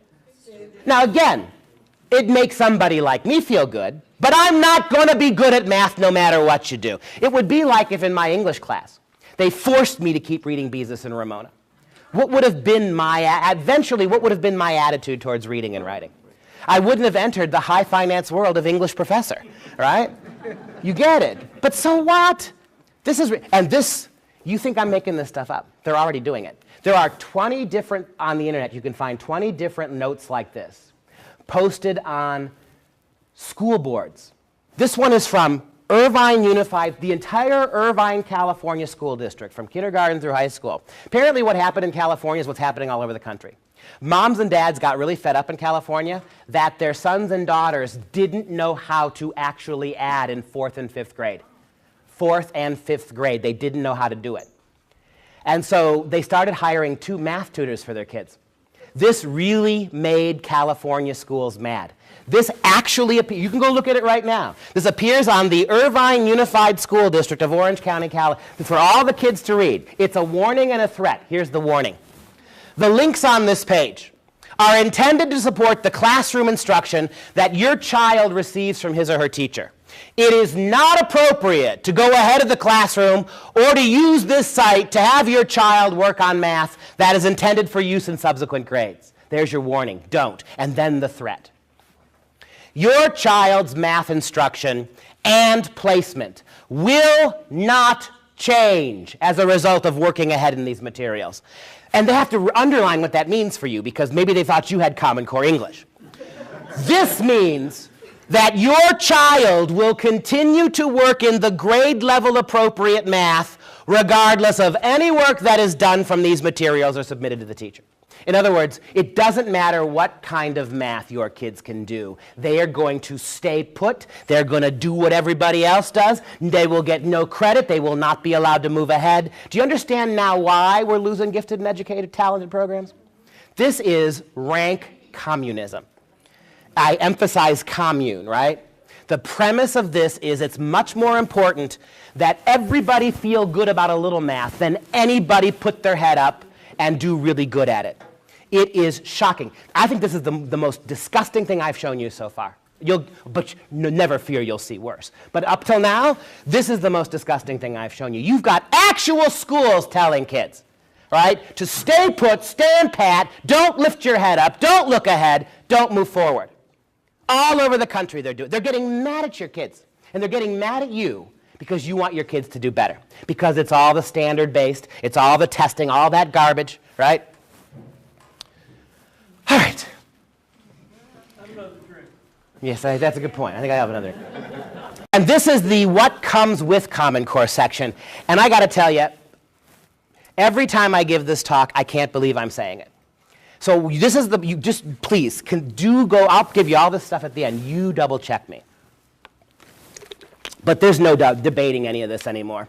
I've already mentioned to you the mandated cooperation with Obamacare. I've got that 27,000-page Obamacare document. You remember the one that Nancy Pelosi said you got to read it, pass it before you know what's in it? Well, now that we know what's in it, there are all sorts of the yellow highlights aren't coming through. There are all sorts of places in Common Core in Obamacare that mandate that the schools become data and informational gathering places for your kids, right? This is the whole data mining component. You can get all these slides at the website free. Look at them yourself. There's a lot of evidence. I mean, it's unbelievable. It's undeniable what's going on. Do you know that we're now building schools? Much of our new school construction, many of our new schools that we're putting up, we're building from scratch, have clinics and pharmacies. We're building middle and high schools with pharmacies. Why? Because under Obamacare, the school can give your kid abortifacient medicine. They can give your kid any kind of birth control. They can take your 13-year-old, 12-year-old daughter off campus and get her an abortion paid for by the federal government and never consult you now. But you knew that, right? That's not news. That's what they can do. But now you see why they're building new schools with pharmacies attached, right? Because why drive you off campus to the local CVS? Have it all right there, right? All the stuff they're going to give your kids. This is the building. That's the facility they just finished last year in Utah. That's where all the data on your kids is going to be kept, right? That's the huge multi-billion-dollar facility that all these this data and records going to be kept in. You know, remember when we were kids? And you'd go to school, you'd have a bad day, a bad week, you'd fail a test. But the only thing that ever appeared on your transcript was your final grade. Under Common Core, every single grade, every teacher comment, every conduct evaluation, every quiz grade becomes part of your kid's permanent record for his entire life. And they have already said they plan to make them available to potential employers.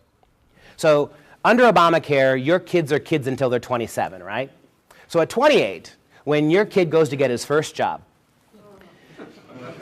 so you laughed. I've been to states, good for you, Pennsylvania. I've been to states where nobody got the joke, so thank you.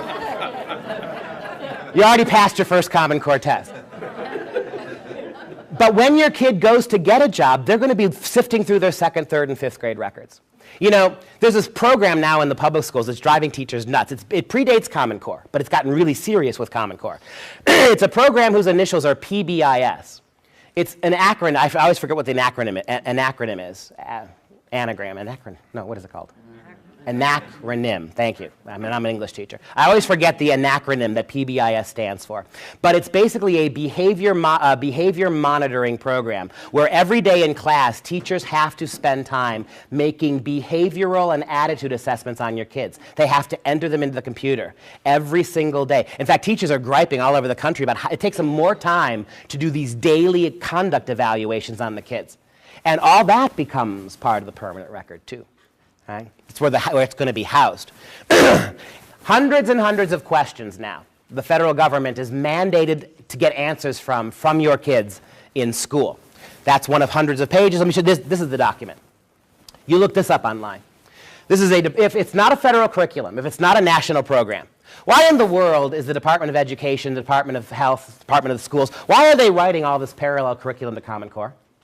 Now, technically, this is not a Common Core document because it's not a teaching document, but it's built primarily, excruciatingly for the Common Core program. Look at the title of the document. Promoting Grit, Tenacity, and Perseverance. Critical Factors for Success in the 21st Century. It's an education document, Department of Ed. It was written, as you can see, about a year ago in February 2013. Now, just look at the title. This is their attitude about your kids' education. Grit it out, suck it up, hang in there. Persevere. This is their attitude. And I understand it. If your kids are going to be reading about insulating buildings, and right, you see what they've transformed education. Education is no longer something that helps your kids blossom or bloom or become critical thinkers or define what they want to be or open horizons for them. When I hear the word grit, I think of John Wayne getting the bullet dug out of his thigh, right, with a hot Bowie knife. This just is the attitude of this kind of, you know what this is? As has been said many times, this is school to work curriculum. This is let's build a generations of compliant drones. And you know one of the great ironies about all this? If Bill Gates gets his way, there will never be another Bill Gates in this country. You think about the odd path that Bill Gates took, dropping out here. No way, no more. Right? And you know who supports Common Core? Maddeningly, the chambers of commerce. Which are, people think the chambers of commerce are these right-wing conservative groups. Well, wait a second. The same chambers of commerce that support open borders and amnesty? Why? Because they want cheap, low-skilled labor. They don't want more CEOs. They don't want more vice presidents. They want assembly line worker bees, right? And this is going to be a way to guarantee it. You go to the first page of that document, you see these. These are the ways they're already intending to data mine your kids. And in some of those states that have had Common Core longer than you have, like New York, they're already doing it. This one on the right, that's basically a blood pressure cuff that measures pulse and heart rate. And they've boiled it down so they can put it on a little kid's wrist. How do we know this? Got a fax from a mom in New York City, Manhattan. Her 13-year-old daughter came home with a very angry purple bruise on her wrist. And mom said, what happened? Well, they pulled this little girl into a room. They put that on her wrist. They had it too tight. They pulled her into a room. They asked her over 600 questions, including questions like, do your parents vote in the do your parents vote? Did they vote in the last election? Who did they vote for in the last election? Are there guns in your house? Would you feel better if somebody from the school came and took those guns away? Are your parents divorced? This little girl's parents were.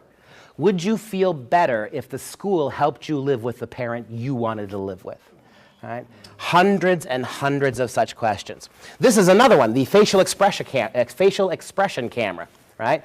It's a camera that when your kids get laptops at school, you better be very careful. A lot of schools are moving, even some Pennsylvania school districts are moving to just laptop computers, no other school supplies for high school kids. When you get these computers from the schools, inevitably they have NASA quality global satellite positioning. They know where that is all the time. And many of them now are being equipped with facial expression cameras. When your kid opens his state laptop and turns it on, he is immediately everything he does on the computer is recorded. They record him. They're literally filming him. Now, I'm not suggesting that there's somebody sitting at the other end of that watching it. This is like the NSA spying business, right? Where they gather all your phone calls and dump them in a file. Then if they ever need to investigate you for any reason, they can go back into that file and piece those conversations together, right? But think about the implications of this. Your 8-year-old daughter is doing her math homework on her computer in her nightgown. Or the computer's on and she happens to walk out of the bathroom after taking a shower. All this gets recorded. Anybody who walks in the range of that camera, right, while the computer's on, that becomes part of the data profile. All of this gets dumped into your kid's file, along with all those marks and grades and exam scores. And at any point, the government can go into that file and piece it together. Keystroke technology. Every single keystroke ever punched on that computer gets recorded, right? This is how they're going to do it. And they want to biologically have posture analysis seats in classrooms. Do certain subjects or topics cause your kids to shrink down in the anxiously? The pressure mouse, right? Do certain themes or content or subject matter cause your kid to squeeze the mouse more tightly or cause their palms to sweat more? Do you know they're even working on right now an MRI for classroom use? They're creating an MRI, a brain scan that they can use in classrooms to monitor your kids' brain waves when they listen to and study and read in school. That's the brave new world. And this stuff, now, I guarantee you somewhere some of this is in your Pennsylvania schools. But I know it's in New York schools, and I know it's in Kentucky schools. And one of the reasons Florida, right, we talked about those 3 schools, right? I already told you what happened in New York. The freaking out going on. Right now there's dozens of New York Democrat lawmakers crafting legislation to kill Common Core in New York. You've got the New York State Teachers Unions calling for the head of the Secretary of Education who brought it to them. This is a big problem. Kentucky has put a moratorium on any new Common Core standards coming into the states after 2 years of horrible performance and is looking for a way out of math and English. Florida last summer, test grades were so bad that Governor Scott managed to pass a bill through the legislature that prohibits the federal government, 2 big testing agencies, from testing the kids nationally on Common Core in the state of Florida. It means the state's still stuck with the standards, but the feds can't measure them. They can't test them. That's a big first step, right? And Florida did that much, right? So these are things that you can think about. But all the 3 states that got the early rollouts, it's all there already. They want to not, my state, Wisconsin, Governor Walker's state, right? And Governor Walker has been rock solid on a lot of things, but just 3 weeks ago, the Wisconsin Assembly, set aside $7 million of taxpayer money to begin the process of data mining Wisconsin school kids. And when we asked the Republicans in particular why they voted for, and more Republicans than Democrats voted for it. And when we asked why, every one of them said because Governor Walker wants it. That's why. So yeah, there you go, right? This data mining, it's coming. It's big. And by the way, if your state took Race to the Top money, in the fine print of the Race to the Top application, once Common Core is implemented, the states that took the money are now obligated to turn over all the required data to the federal government, simply by taking the money, right? And then it goes from bad to worse, not surprisingly. With a program like this, there are all sorts of special interest groups who have piggybacked onto Common Core. And I want to remind you that they were doing it before Common Core. So Common Core is going to make everything I show you now worse. But almost all of this stuff has origins prior to Common Core. Right? So among the other things are these. This is absolutely staggering. I want you to pay attention to this document. It was written in the fall of 2012. Right when Common Core was getting rolling. And look at the title of the document. These are the National Sexuality Education Standards. Now, based a little tutorial over what we've covered. The fact that they're national means what? Who's responsible? This curriculum, we don't take 5-year-olds and put them in health class. We don't have for our 6-year-olds biology class. So what in the world are they going to be teaching your kids at 5 and 6? Under the National Sexuality Standards, here's what has to happen. This set of curriculum standards is meant to be taught in every other subject matter. Every day in math, in English, in history, there's going to have to be some sex education going on. And I'll prove it to you. You turn to the very first page of this document and look at what it says. The National Sexuality Education Standards were further informed, they consulted mutually by Center for Disease Control. Look at the last 2 things there. The Common Core state standards for English and math. What in the world does Common Core English and math have to do with the national sexuality standards? Why in the world would the people who put together the sexuality curriculum be specifically consulting those things? I'll tell you why. Because that's where they're going to teach it. Now, you remember that question I left hanging out there like a great big softball? Why are so many of the English books highly sexualized? Do you understand now? Do you now know why, maybe, Common Core has so much sexually inappropriate material in it? Because English, like math, like history, like science, they're all going to have to, in some small degree, begin to teach this stuff. It becomes folded into every other curriculum. And it tickles me, boy. Every time I go to a state like Pennsylvania or Wisconsin, you haven't had your test yet. Talk to people about this, show them this. Oh, this won't happen in our state. It's already happening. Look at the books your kids are reading. Look at the Common Core textbooks they're bringing home. The idea that you can vote this out, that you can keep everything else about Common Core but vote this out, you can't, because this is designed to be a part of the curriculum. That's just staggering, right? That the national sexuality standards were further informed by the work of Common Core English and math. Now I think you have a sense of why there's so much sex in those texts. Now I'm going to show you some of the standards themselves. What they do is they break them up into 3-year cycles. Kindergarten, first grade, second grade, test. Third grade, fourth grade, fifth grade, test. Break it up into 3-year cycles. 5, 6, and 7-year-olds. Does anybody in this room teach their 5-year-old about sex? Now you think about this. You don't. And you're scoffing at the idea, right? But they're gonna. So you have 2 options now. You either don't teach them about sex and let the school do it, or you try to unteach what the school's teaching, at which point they win too, because you're putting sex in the mind of 5-year-olds. I mean, you have a third option, the one I would recommend. Get them out of public school! I know. But that's not going to happen for most Americans. And it probably won't happen for most of you either if you got your kids in public school. But you see the pressure they're putting on you here. Like it or not, they're going to do it. And it is criminally obscene to start teaching kids that young about sex because they don't have the neocortex, parts of their brain that they need to develop. They don't have the ability to think abstractly or critically. You're starting to teach kids as young as 5 years. You're mainstreaming things like homosexuality for kids as young as 5 years old. Here are some of the standards I took right from this document for 5, 6, and 7-year-olds. By the end of second grade, students should be able to identify different kinds of family structures and demonstrate ways to show respect for different kinds of families. So who gets to define what respect is? You're not going to teach your 5, 6, and 7-year-old about gay marriage. You're not going to teach them about Johnny has 2 daddies, but they're going to. So now the state's telling your kids that by the time they reach 7 years old, they will find ways to show respect for different kinds of families. Do you think it's possible in the eyes of the state to show respect for gay marriage if your kid doesn't support it, or your family doesn't, or the biblical tradition or Jewish tradition or Muslim tradition out of which you come doesn't support it? And what does this have to do with sex ed anyway? I thought sex ed, and I don't believe it belongs in the schools at all, but I thought sex ed was all about keeping kids safe. Teaching them basic biology, egg and sperm, and teaching them about condoms. As much as that doesn't belong in the schools, this is the next step. That's pure sociology. That has nothing to do with the biology or the dangers of sex. For 7-year-olds, 6-year-olds. How about the next one? Describe differences and similarities in how boys and girls may be expected to act.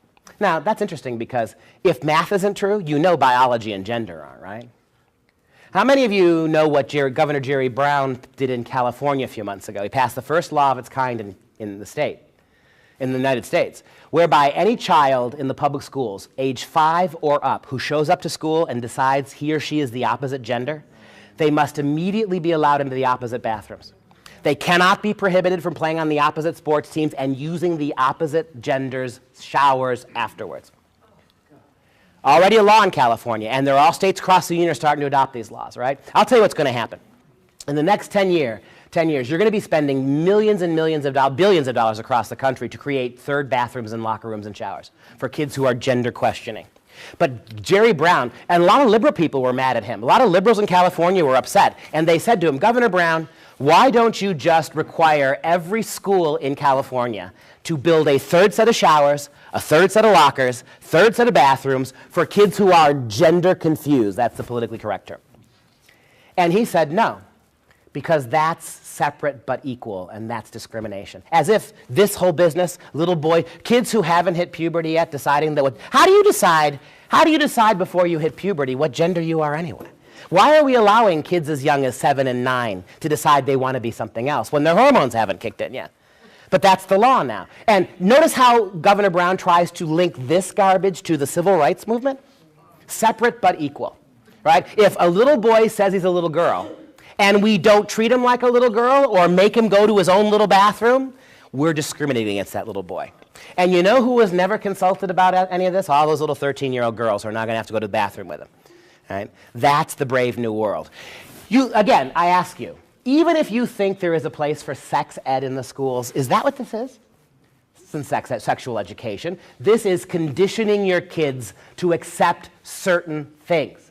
Again, describe differences and similarities and how boys and girls may be expected to act. Gender's all just a construct. There are no male, there is no female. And we would not, do you see this ridiculous next one? We would not ask this in college. It's so broad. Here's what they want your 6-year-olds to do. Provide examples of how friends, family, media, society, and culture influence the ways that boys and girls think they should act. So you're going to send your 6-year-old to the internet to do a sex and gender search. Really? Because just how absurd that is for a 6-year-old. But that's what they're going to do. How about for the next group? Kids from 8, 9, 10-year-olds, up until 5th grade, right? 8, 9, and 10-year-olds. These are kids who have not yet gone through puberty but are on the cusp of it. They're being told by the government now how they will emotionally and socially react to it. Again, what does any of this have to do with sex ed? Explain the physical. I suppose you could argue that that might be the physics of biology of puberty, right? Voices cracking, hair growing. I don't think it belongs in the schools. But what about the next two? Explain the physical, social, and emotional changes that occur during puberty in childhood. Who gets to describe that? Pure sociology. You're going to tell kids how they should react emotionally to something that hasn't happened to them yet? How about the next one? Again, describe how friends, family, media, society, and culture can influence idea about body image, right? Why do you think you're a boy when there's no such thing as boys? Why are you convinced you're a girl when girls don't exist, right? And this. Look at the last one. This is not an option.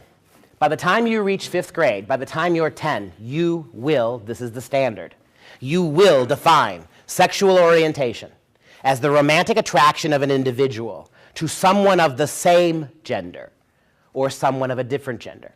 Now look, this is America. You teach your kids whatever you want about sex. Your job is to do that. But this is not that. This is the school preempting you, right? What again if you come from a believing Christian home or an Orthodox Jewish home? Or what if? Your word now is superseded by this word. You're not going to be teaching your kids this stuff that young anyway, but they're going to be doing it. And who's going to win, the state or you now? If this is the standard that is going to be measured and has to be tested to, how do you opt your kids out of it? And this is what's so insidious about this. You want to opt your kid out of the sex ed components of Common Core, then you're going to have to opt them out of school altogether, because it's going to be everywhere, every time in the curriculum. All sorts of things going on. Any of you ever heard of a group called GLSEN? It's a gay and lesbian activist group. They've written a parallel curriculum to Common Core that the feds have already adopted. It says this, that every day in every single subject area, there must be some gay positive language. Now, that doesn't mean all, but in math class, in gym class, in chemistry class, every day some of the examples have to show gay people in a positive light.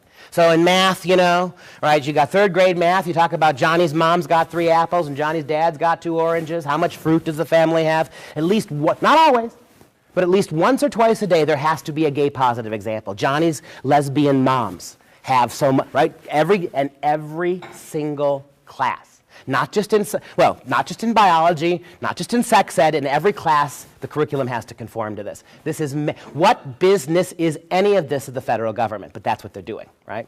How about, even better, sufficient time must be allocated for students to practice skills related to sexuality education, and students need multiple opportunities and a variety of assessment strategies to determine their achievement of the sexuality standards and performance. In other words, parent share it's not just going to be for math kids, right? Parent share sexuality standards.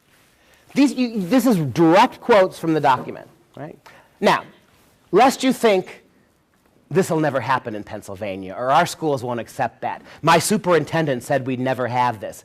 It's already there. The poster, I'm going to warn you, this is graphic. The poster I'm about to show you hangs in a 6th grade middle school classroom in Shawnee, Kansas. Shawnee, Kansas is not Philadelphia, and it's not Berkeley. It's not even crazy Madison, Wisconsin. Shawnee, Kansas is the middle of the Bible Belt. This poster has hung all year in that 6th grade classroom. Little 6th grade girl took a picture, took it home to her dad. That's how this became national news. About 3 weeks ago this happened. It's been there all summer, all semester. This is the poster. Notice the title of the poster. How do people express their sexual feelings? Now this hangs right next to Clifford the Big Red Dog. It's there all year round. It never comes down. And the title of it is, well, how do people express their sexual feelings? Notice that they've got talking on there twice. Talking is sexual. Hugging is sexual. Dancing is sexual. Saying I like you is sex. They don't even worry about spelling. You ever been caressed? Caressing. If there's ever a metaphor for the backward ideology of Common Core, it's this. They can care less about duplicating things, making mistakes. They care less about things like spelling, but look at the other things on that list. Anal sex, touching each other's genitals, grinding, masturbation. And do you notice, this is what bothers me the most. For a public school system obsessed to the point of fetishization with birth control, do you notice how there's not the slightest suggestion in this poster that some of these things are dangerous? Some of them might lead to pregnancy. Some of them might lead to disease. You can't get a disease talking to somebody. And do you see the lengths they've gone to here?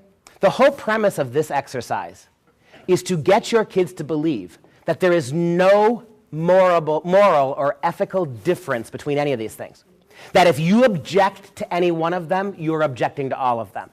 That they are all categorically the same thing and categorically acceptable. Do you see what they're mainstreaming here? What does this have to do with sex education? 6th graders, 11-year-olds. And so what happened? I want to emphasize that again. All the big go back to Bill Ayers. And you know, when the unrepentant World Trade Center, Pentagon bomber Bill Ayers, the only career open to him after he got out of the terrorism business was education. He became a professor of education, where he spent 30 years in Chicago as an education teacher, teaching young teachers that, quote, the place for communism is in our elementary schools, unquote. That's a direct quote from him. Now he's making $40,000 a year retired, going and talking at all the big universities about how we have to radicalize kids towards socialism at 5 and 7 and 9 years old. That's what he's doing. Go back before him to Saul Alinsky. And Alinsky said, forcing kids to separate morality and sex is the single best way to make them Marxists. This goes back to Karl Marx, right? Why are they doing this? What does this have to do with government control? The single biggest enemy to this kind of big government statism is Christianity, Judeo-Christianity. The single biggest thing you have to get rid of is any sense that distinguishes between right and wrong or good or bad. This kind of moral libertinism is a pounding ground that soften your kids up for all sorts of moral relativity. And again, I emphasize this. There's nothing that distinguishes any of those things. They're all the same thing. And you can't object to any one of them without being called a bigot. 6th graders. And so Dad, predictably, freaked out. And so here's the response Dad got from the school. This is even worse than the poster. Here's the response Dad got from the school. The poster that you reference is actually part of our middle school health and science materials, and so it is a part of our district-approved curriculum. Where'd they get it from? The National Sexuality Standards. The curriculum it is a part of aligns with the national standards around these topics. And as such, it's part of our curriculum, and it stays. and it's there today. This is Hawker Grove Middle School spokeswoman Leanne Neal in Shawnee, Texas. It's all part of the national standard. Right? It's already in the schools, and it's already, and in 1,000 different ways that maybe you don't notice. I mean, this is an obvious example, right? In 1,000 different ways in the stories your kids reading, and the discussions they're having in class, and the writing assignments they're being asked to do in class, and the mainstreaming of all sorts of things they're doing in the public schools, your kids are already getting this, and they're going to get it a lot worse. And you wait till those tests kick in, right? All right, we go from bad to worse. Other groups that are involved in this, not surprisingly, Planned Parenthood. The book I'm about to show you predates Common Core. But in the last 2 years, new volumes, new versions of this book are all stamped Common Core compliant, right? And this is in estimated like 60 to 70% of middle school, school libraries in this country have this book, right? And Planned Parenthood is trying to push it as a standard text for Common Core, one of the exemplars. Title of the book is It's Perfectly Normal. It's a book whose premise is to teach masturbation to kids in 4th grade and younger. And when you open the book, the first thing you see is this, naked people. Again, it's the poster, right? The point of this is that you see how egalitarian it is? Fat naked people, skinny naked people, black naked people, white naked people, Hispanic naked people, handicapped naked people, even little baby naked people. In other words, there's nothing to be, this is normal, this is natural, and then they go on to graphically show kids pictures of how they should masturbate, to teach them with graphic illustrations how to do it, right? So this raises an issue, a big issue. It's already in the schools. Now, when you talk to people about this, they're going to say, well, and technically they're right. Technically, the national sexuality standards do not advertise themselves exclusively as Common Core. But I showed you in the first page where Common Core is English and math, that's all they had so far. That's what they referenced. So they'll tell you this will never come to your school. They'll tell you it's not Common Core, you're making this up. It's all Common Core. And if you get rid of Common Core tomorrow, you're still going to have to find a way to get rid of these because they'll just linger that on. But this is where the schools are. Common Core is a much broader swath now, a much broader opening for them to jam all this stuff in. And even if you close it down, you're still going to have the stuff. And you see all the ways that it's linking itself up with Common Core. We have a document, over 200 clinical developmental child psychologists, social workers, who have worked with kids developing. And they are furious. They've signed a petition calling for the immediate ban of Common Core because it is doing serious damage to the development of young kids, forcing them to deal with issues like this at those ages. They can't process it. Their little minds haven't developed to that point yet.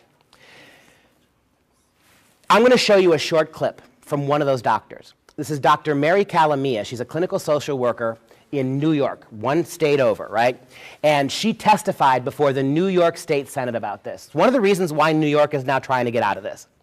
And she speaks for the 200 on that list. If you want to go to that website I'll show you at the end, we brought Dr. Gary Thompson to Wisconsin. Anybody heard of him? Dr. Gary Thompson is a Utah child psychologist. He's got 2 children. One is special needs, and the other is developmentally accelerated. She's really smart. And so both his kids have been completely cut off by Common Core. He came to Wisconsin. He's been in all sorts. Glenn Beck interviewed him for an hour on one of his programs. He's been all across the country talking about this, become an activist. You can see, if you go to that website, you can see Gary Thompson's testimony. He absolutely devastates them, right? This is bad for kids. And these people are Democrats, they're Republicans, they're libertarians. I want to show you Dr. Mary, right? This is one of the things that helped begin to turn this around in New York. This is her experience with Common Core. Good afternoon. I'm a licensed clinical social worker and I'm a psychotherapist. I work with parents, children, and about half of my caseload is teachers also. My caseload represents about 20 different school districts in Suffolk County. In the fall of 2012, my phone started ringing. I started getting an inordinate number of referrals of students, a lot of honors students, 8th graders mostly, who were self-mutilating. They were cutting themselves with sharp objects, and they were burning themselves with cigarettes. My phone never stopped. And I didn't know why. I asked the kids, and all they kept saying was, We can't take the pressure, it's too much. I also started getting a lot of elementary school students referred to me. They were refusing to go to school. They said they felt stupid and that school was too hard. They were throwing tantrums, begging to stay home, and upset to the point of vomiting. I was hearing from parents about kids bringing home homework they couldn't help them with. I was alarmed to hear that in some cases there were no textbooks for the parents to look at, and they had no idea what their children were learning. The teachers were reporting a staggering level of anxiety and depression, and that was when I first heard the term Common Core and learned about the standards that we now say set the bar so high anyone can walk right under it. Everyone was talking about the tests. As the school year progressed and the tests loomed, my patients were increasing their self-mutilating behaviors. They were complaining of insomnia, panic attacks, loss of appetite, depressed mood, and in one case, suicidal thoughts that resulted in a 2-week hospital stay for an adolescent. I don't know of any formal studies that connect these symptoms to the Common Core, but I really don't think we need to sacrifice an entire generation of children just to get the correlation. The Common Core and high-stakes testing is creating a hostile working environment for teachers and consequently a hostile learning environment for students. When I first heard about the Common Core, APPR, and high-stakes testing, my first thought was, who is going to rate the parents? I see children and teenagers who are exhausted, running from activity to activity, living on fast food, then texting, using social media, and playing games well into the wee hours of the morning on school nights. We have children taking cell phones into the classrooms, tweeting and texting each other all day. We have parents, and yes, parents, who are texting their children during the school day. Let's add in bullying and cyberbullying that torments our children, even to the point of suicide, and the interminable drug problem that we have. And these variables affect student performance, and we make the teachers responsible for their performance. The SED holds them accountable, substituting innovation and individualism with cookie-cutter standards, believing that's going to fix our schools. We can't regulate biology. Young children cannot engage in the type of critical thinking that the Common Core calls for. That would require a fully developed prefrontal cortex, a part of the brain that is not fully functional until adulthood. The prefrontal cortex is responsible for critical thinking, rational decision-making, and abstract thought, all things that the Common Core requires prematurely. We give children pre-assessments, tell them to succeed, and then give them tests on material they haven't learned and tell them it's okay to fail. They cannot resolve that mixed message. Last spring, a 6-year-old encountered a multiplication sign on the NWEA first grade math exam and asked the teacher what it was. The teacher was not allowed to help him and told him to just do his best. From that point on, the student's test performance went downhill. He couldn't shake off the unfamiliar symbol and couldn't believe his teacher wouldn't help him. The Common Core requires children to read informational texts that are owned by a handful of corporations. They don't have a filter to distinguish good information from bad. So whatever you put in front of them, they take that as gospel. They're literal. So when we give them a textbook that explains the Second Amendment as, the people have the right to keep and bear arms in a state militia, they will look no further for clarification. We ask them to write critically using emotionally charged language to persuade instead of inform. They don't have that functional prefrontal cortex, so they tap into their limbic system, which is the part of the brain that involves basic human emotions, anger and fear being the foremost. So when we ask them to use emotionally charged language, we're actually asking them to fuel their language with fear and anger and aggression. They cannot temper this judgment. They don't have the ability to do that. So we teach to the test, which I think doesn't really measure learning. I think the tests measure endurance and resilience. Only a child who can sit still for 90 minutes, come back the next day and do it again, and the next day again, can succeed. I'm going to introduce you to a couple, I'm almost done. I'm going to introduce you just a couple of student stories, okay? A couple of the faces of the Common Core. We have an entire third grade class that spent the entire day sobbing after one testing session. A second grader who witnessed this is now in third grade and won't go to school. she's being evaluated, a 7-year-old being evaluated for psychotropic medication just to get her to go to school. A 6-year-old who came home crying because in September, in the first grade, she didn't know what a vertex was. 2 8-year-olds opted out of the ELA exam and were publicly denied cookies because the teacher gave them to the class but wouldn't give them to them. And that teacher, who under duress, felt obligated to do such a thing. A 6th grader who once aspired to be a writer but now won't do it because we do it all day long, even in math. And a mother who has to leave work early because her son is hysterical over his math homework, and his CPA grandfather who's babysitting for him can't even help him do it. And countless other kids who are refusing to go to school, feel stupid, and now are completely turned off to education. I will conclude with this one thought. Our country became a superpower on the backs of men and women who learned in one-room schoolhouses. This isn't rocket science. It doesn't take a great deal of technology or corporate or government involvement to help our children to succeed. We need to rethink the Common Core and the associated high-stakes testing and get back to the business of educating our children in a safe, healthy, and productive manner. Thank you. By way of wrapping up, then, real quickly, that's Michael Barber.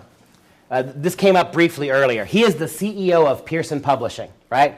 Pearson Publishing right now owns 100% of the Canadian textbook market. He owns 80% of the American textbook market. Over the last 6 months, he's been buying up small American presses and paying 4 and 5 times what they're worth because he wants to be the only textbook provider here. He is an ally of Bill Gates. He has donated huge amounts of money to Common Core, and he stands to be the only textbook company standing. And when that happens, there will be no non-Common Core textbooks. He's already said that. Both Barber and Gates have approached the UN, about the United Nations, about making this not just an American curriculum, but a global curriculum. That's the end game. How many, they've approached UNESCO. How many of you know UNESCO, the United Nations Education Fund? How many of you, who can tell me what the motto of UNESCO is? Your kids are our kids. Yeah. And that's the objective here, all right? That's Michael Barber. All right. That right there is the website. If you want this information, go to that website. You can get it for free. If there's anything you can't find, email me or email us. We'll make sure you get it. As I wind down, I have a couple of comments. Inevitably, when I end this, it's depressing, but people always say, well, what can we do? So I'm going to take a minute and tell you that. The first thing I want to say to you is that, and I'd ask you to, can we please have a round of applause for the hosts here who brought us here and let us use this? Let me tell you a little bit about them in the JBS. They've been looking out for this kind of stuff for 50 years. This is precisely the kind of things that for 50 years the men at those tables have been helping America to understand. One thing you can do if you are serious now about this is talk to them. They have all sorts of networks. They've been doing this for years. They can help organize to fight this back. Consider joining with them on this. Or find other groups. This is a good one. This is the best one out there. But get involved. Because here's what's going to happen. They're waiting you out. This has already got a 2-year head start. Now you know about it. They're going to wait you out. Here's what you can do to forget the federal government. It's a lost cause. If you want to fix this, get on the case of your state and local congressmen and senators. Get on the people in your state who represent you. Do I believe politics is the fix for this? No, I do not. But hold the people who you vote for to represent you locally. You've got to get on their case. They've got to hear from you. You've got to let them know how unhappy you are. And keep after them. That's the first thing. What's going to happen in Pennsylvania next year sometime, after your kids take that first test, there are going to be a lot of moms and dads who are suddenly wide awake. You have got to keep the pressure on until then, and then push harder. The only way you're going to win this is if enough moms and dads get mad. The politicians will have to be dragged, because there's so much money being thrown at the states by the federal government to simply blindly take this, that your politicians won't do it unless you make them. But I'm telling you, and I'll give you an example. Down in Wisconsin, I was walking through the State House in Madison, and I get this psst, like a drug deal or something, right? There in one of the dark recesses, it was something out of a film noir. Out of the dark recesses of the State House, I walked over there, and a guy ushers me into the darkness. It's a Democratic state senator from Madison, Wisconsin. And he says to me, Dr. Pesta, he's a Democrat who's opposed to Common Core, but he's afraid to say so publicly. He pulled me aside and he said to me, you got to do me one favor. When you talk to your moms and dads, tell them this for me. I've been a state senator for 20 years. I tell my staff, I tell my aides, if you get 10 phone calls on any issue, it's a big deal. I can count on one hand the number of times in the last 20 years I've gotten 10 phone calls about anything. When we local politicians hear, if we get hundreds of calls, it freaks us out. If we get thousands of calls, we're sweating bullets. Right now, the State House in Madison is being nothing. Tens of thousands of calls are piling into these people. And it's forced, they know they can't drop it. They're getting really upset about it. Politics, you have to drag them. But the way you do it, I've given, I think, 139 talks on Common Core now. And in those 139 talks, I've talked to maybe 30,000 people. Statistically insignificant. But 30,000 phone calls to a state legislature is huge. What you have to do, if you are serious about trying to fight this, and I look around the room today, and this is almost always the case, 70% of the people who show up at these talks are grandmas and grandpas, not moms and dads. The vast majority of moms and dads, they're working 2 jobs, they're not paying any attention. Here's what I'm telling you. It doesn't take that many people. But the first and foremost thing you have to do is get other people to listen to talks like this, to get other people to pay attention. If everybody in here just grabbed one person and got them to see it, this would start to take off. And you're going to be helped next year when the tests kick in. So be ready for that. If enough moms and dads get mad, I'm promising you, you'll make them act on it. Look what's happening in New York. New York is irredeemably out there in political la-la land, but the moms and dads in New York, I gave a talk about 6 months ago in October. I was in Albany, New York. I spoke to 1,000 moms and dads in a single room about this. Because they had already, why were there 1,000 of them there and there's only 50 of you here? Because they had had their first test then, right? That wakes people up. So we're still America to the degree that if enough of you pitch a fit, you'll get your way. But you're going to have to drag the politicians. And you start by putting them on notice that you want them to stop it. Call your guy or your woman and say to them, look, I voted for you last time. I'm not doing it again unless you come out against Common Core. Take that initiative and keep on them. And then the more people you get to hear and see it, the more chance you're going to have. They're waiting on you. They're fully expecting you to get mad, leave here, and then tomorrow forget about it. If you do that, it's a done deal. You're not going to get out of this. But keep in mind that 24 of the 46 states that took it in that weird way are now trying to get out of part or all of it. There's no reason Pennsylvania shouldn't be one of those states. You're not right now. You should be. And you're going to have, and a lot of this stuff you're going to get lied to, right? That's why you should do your own homework. People, I've gone all over the country. I'll keep doing it. And there are other people here who can help you. But that's the only advice I have for you. Get with your politicians in the state and let them know how you feel, and then try to, if you got a granddaughter, you got a niece whose mom isn't paying attention, try to wake them up. They're going to see it soon enough when the same thing's going to happen in Pennsylvania that happened in New York and Kentucky and Florida. It's not going to be good. But you're going to have to build on that momentum and keep pushing forward.